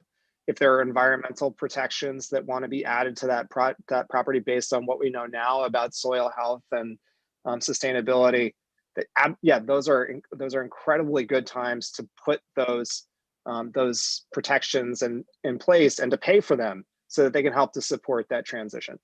Yeah. Yeah, thank you. Abby, is there another slide? Yeah, and then, we're also just trying to experiment at the frontier of a lot of different aspects of our work, recognizing that with the relationships that we have with over 2,200 landowners in the state, which, Abby is right, that's far and away the largest conservation portfolio in the country. Just to put it in context, the Nature Conservancy nationally over the entire country has 3,500 easements. It's just going to give you a sense of what the scale of this portfolio is, and the conservation work that's been supported by Vermont. But again, we want to bring more value into that relationship, right? We want to make sure that the landowners continue to see the Vermont Land Trust as an organization that's bringing them value, that's helping them to solve problems and to maintain the viability of their businesses and their way of life, and help them to achieve the things that they want to achieve in their land that are good for all of us. And so we have this soil health pilot that we've been able to develop. Again, federal funding, USDA Conservation Innovation Grant, national level grant program that we applied for last year. One of 14 projects picked across the entire country for this grant, and it's $2.5 million. That's going to come.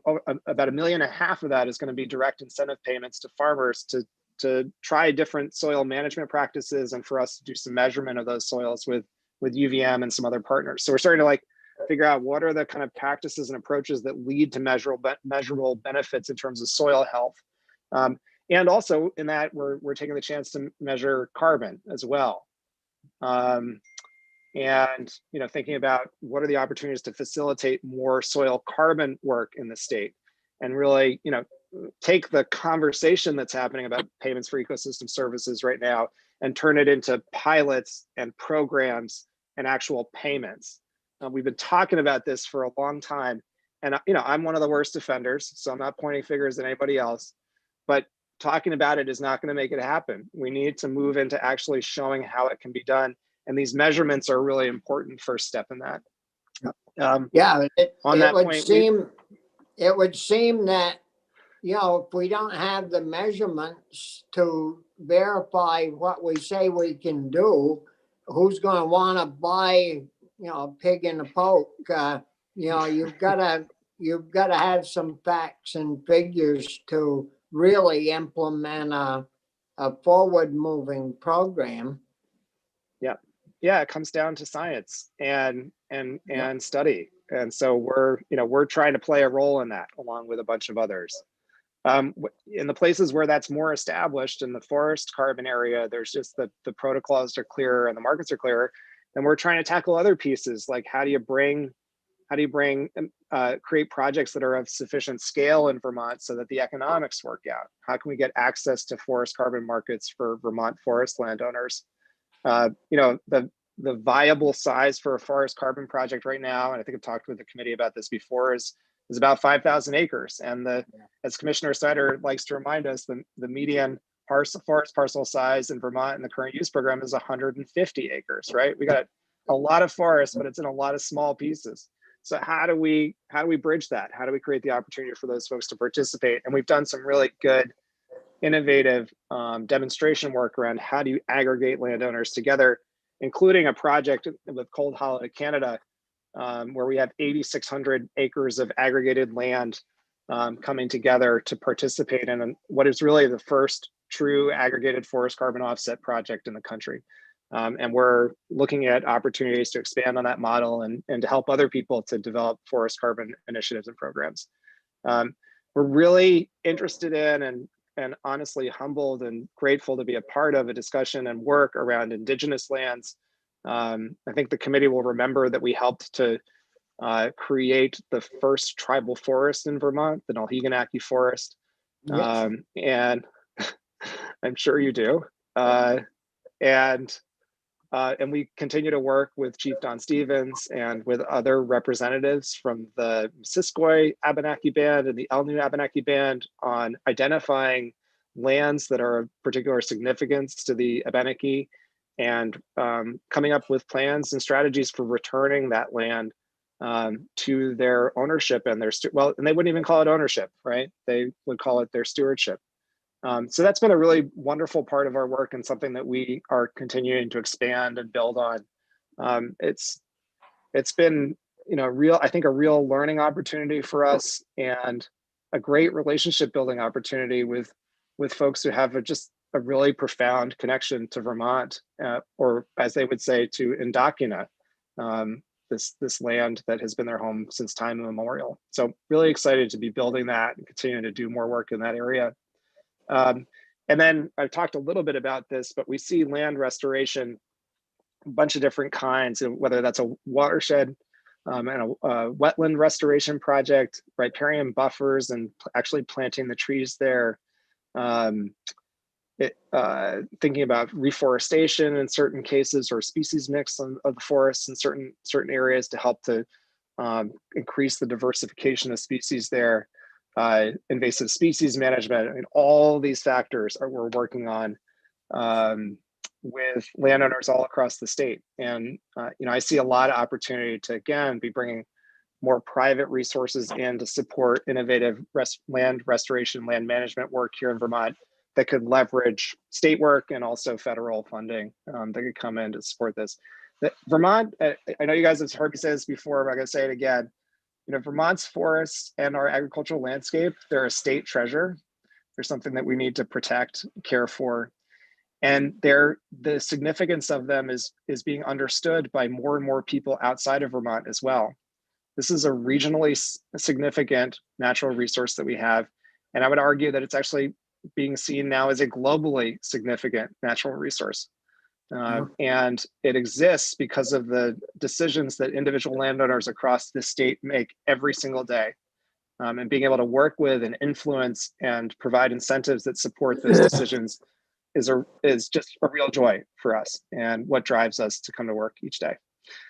I think I'm going to leave it there. I think that's our last slide. And I hope I've left enough time for some questions. So. Yeah. Well, thank you, Nick. And I'm sure, we'll have some questions. One, and you spoke to it to some degree on a national basis, but when you look at, say, New England, how are we doing in regards to preserving and conserving our ag lands and forest lands compared to our neighbors to the east and west and south? Are we hanging in there? We're losing? Are we gaining? How's that? Have you ever looked at that?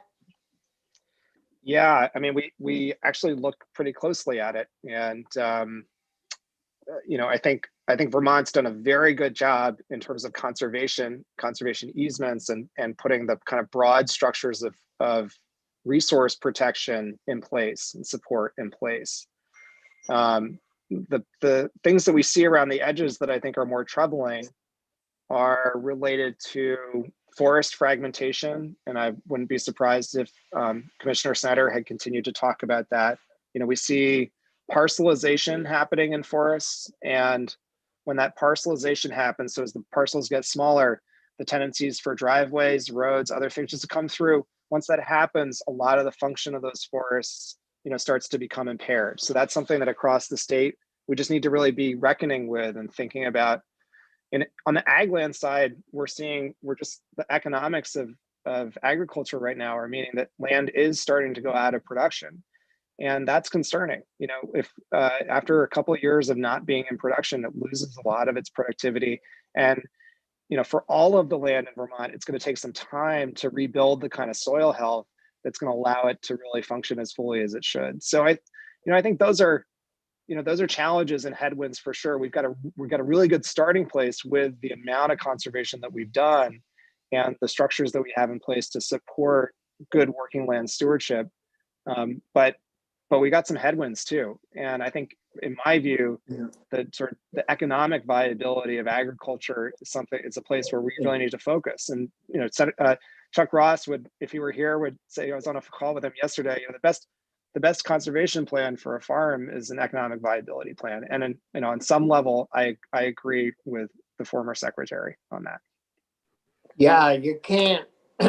Yeah, because so many of our farmers in ag lands in dairying, and they haven't been paid properly for 5 years, and you keep losing your assets as you move forward at that rate, losing money, and so it isn't working. But we in our committee have worked and we're working on a dairy enhancement program to try to figure out some way to get that price up.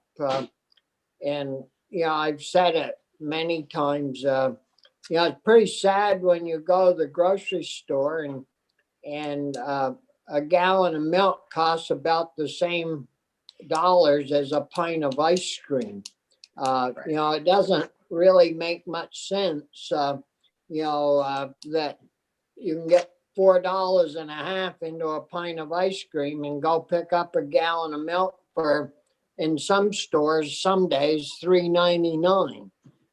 But anyhow, no, we know we have some heavy lifting ahead of us, and I think we've talked a lot about this in committee. You can work on the cost side of somebody maintaining and owning something, or on the profit side of it. And I'm wondering, have you looked into why forest land is getting fragmented? If it is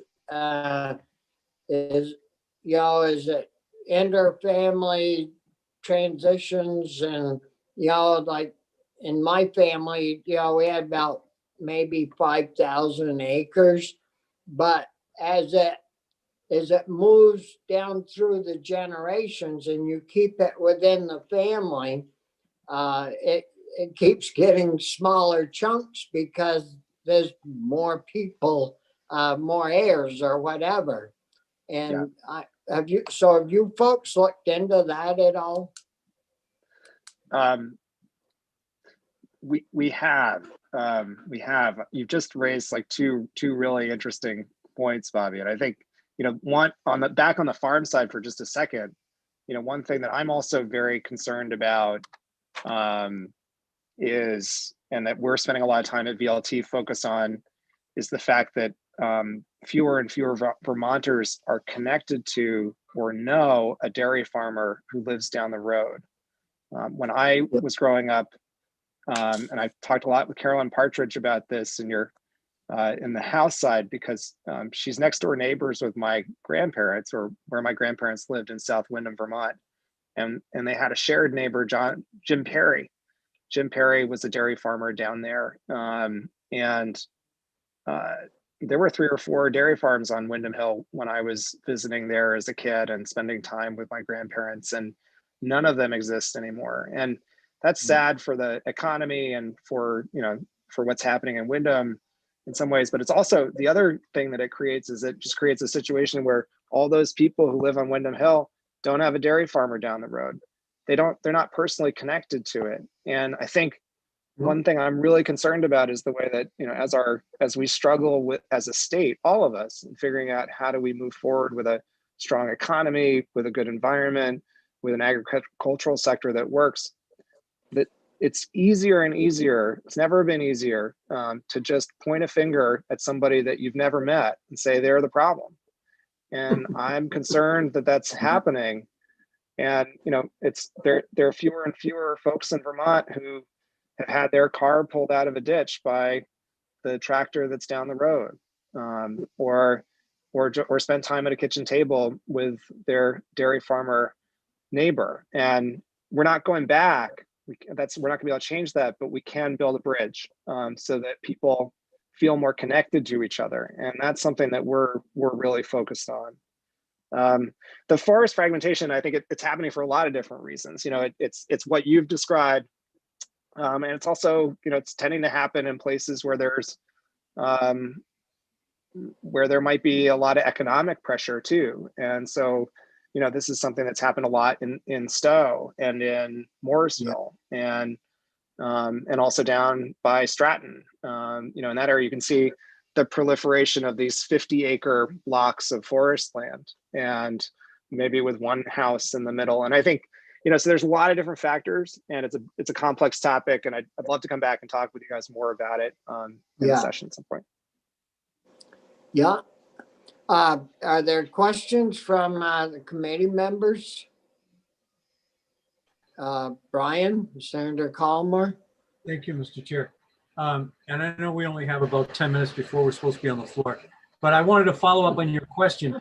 When you ask most people in New England about forest land, I think most people think of Maine, and the fact that pretty much everything north of, Bangor, pick a town, is just woods.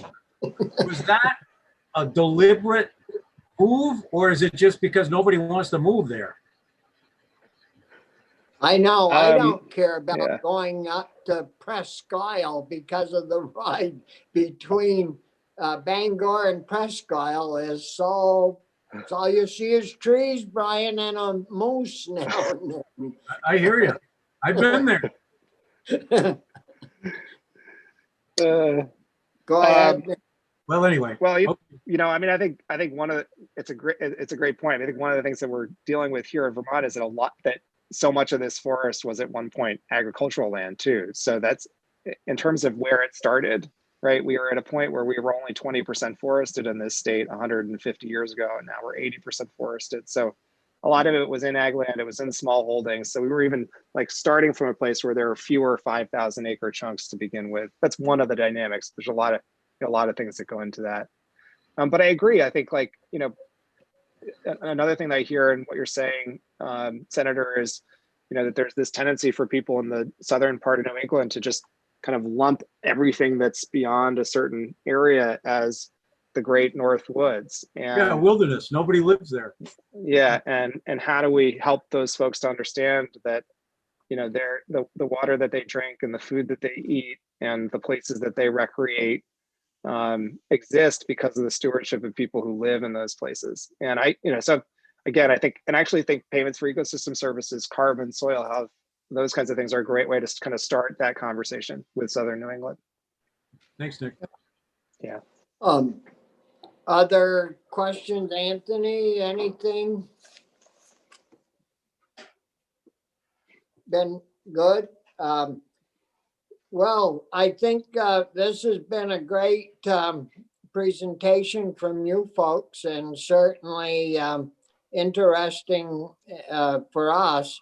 And as we move forward, well, you guys know that our committee has always been very supportive of VHCB and making sure to try to figure out somehow to get them enough money to really be a player and in preserving and conserving farmland and forest land and supporting housing. I mean, it's been a great run for VHCB. over the years from 30 odd years ago, I guess, when we first put that together over in the House Ag Committee to, you know, and I think part of that success has been continuity of Gus being at the helm, and we haven't had to change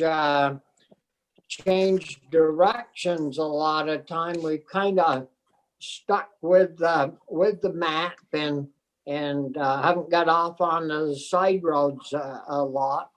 And Vermont Land Trust has been a major player in keeping the car on the road, you might say. So I don't, you know, in the legislature, there's great support for VHCB. I know certainly on the both sides of, you know, the House or the Senate. But as we move forward, you know, don't be shy about calling us if we need to hear from you in regards to any of the projects, you know, or money, or if we're screwing up something, you know, don't hesitate to call us and say, hey, what'd you do? Fall down and hit your head? You know, because we don't always do everything perfectly. Well, Bobby, I appreciate that. I really appreciate that invitation. I have to say, I don't feel like we've ever had to have that conversation with you guys. Your support has really been steadfast. So thank you very much. Yeah. Well, and also, and to add to that, we will be back in 2 weeks. VHCC members from throughout the state are going to be testifying in different committees. And so you'll have the opportunity to hear from a bunch of different folks, small land trusts, you know, farmers involved. So you'll be hearing a lot more. Yeah, well, it's always good to hear from you. It's interesting and meaningful, and so thanks a lot. We've got to run to get on the Senate floor Zoom here in a few minutes. So thanks again, and we'll Thanks, guys. see you in a couple of weeks. Thank you. Great. Good to be with you. Thank you so much.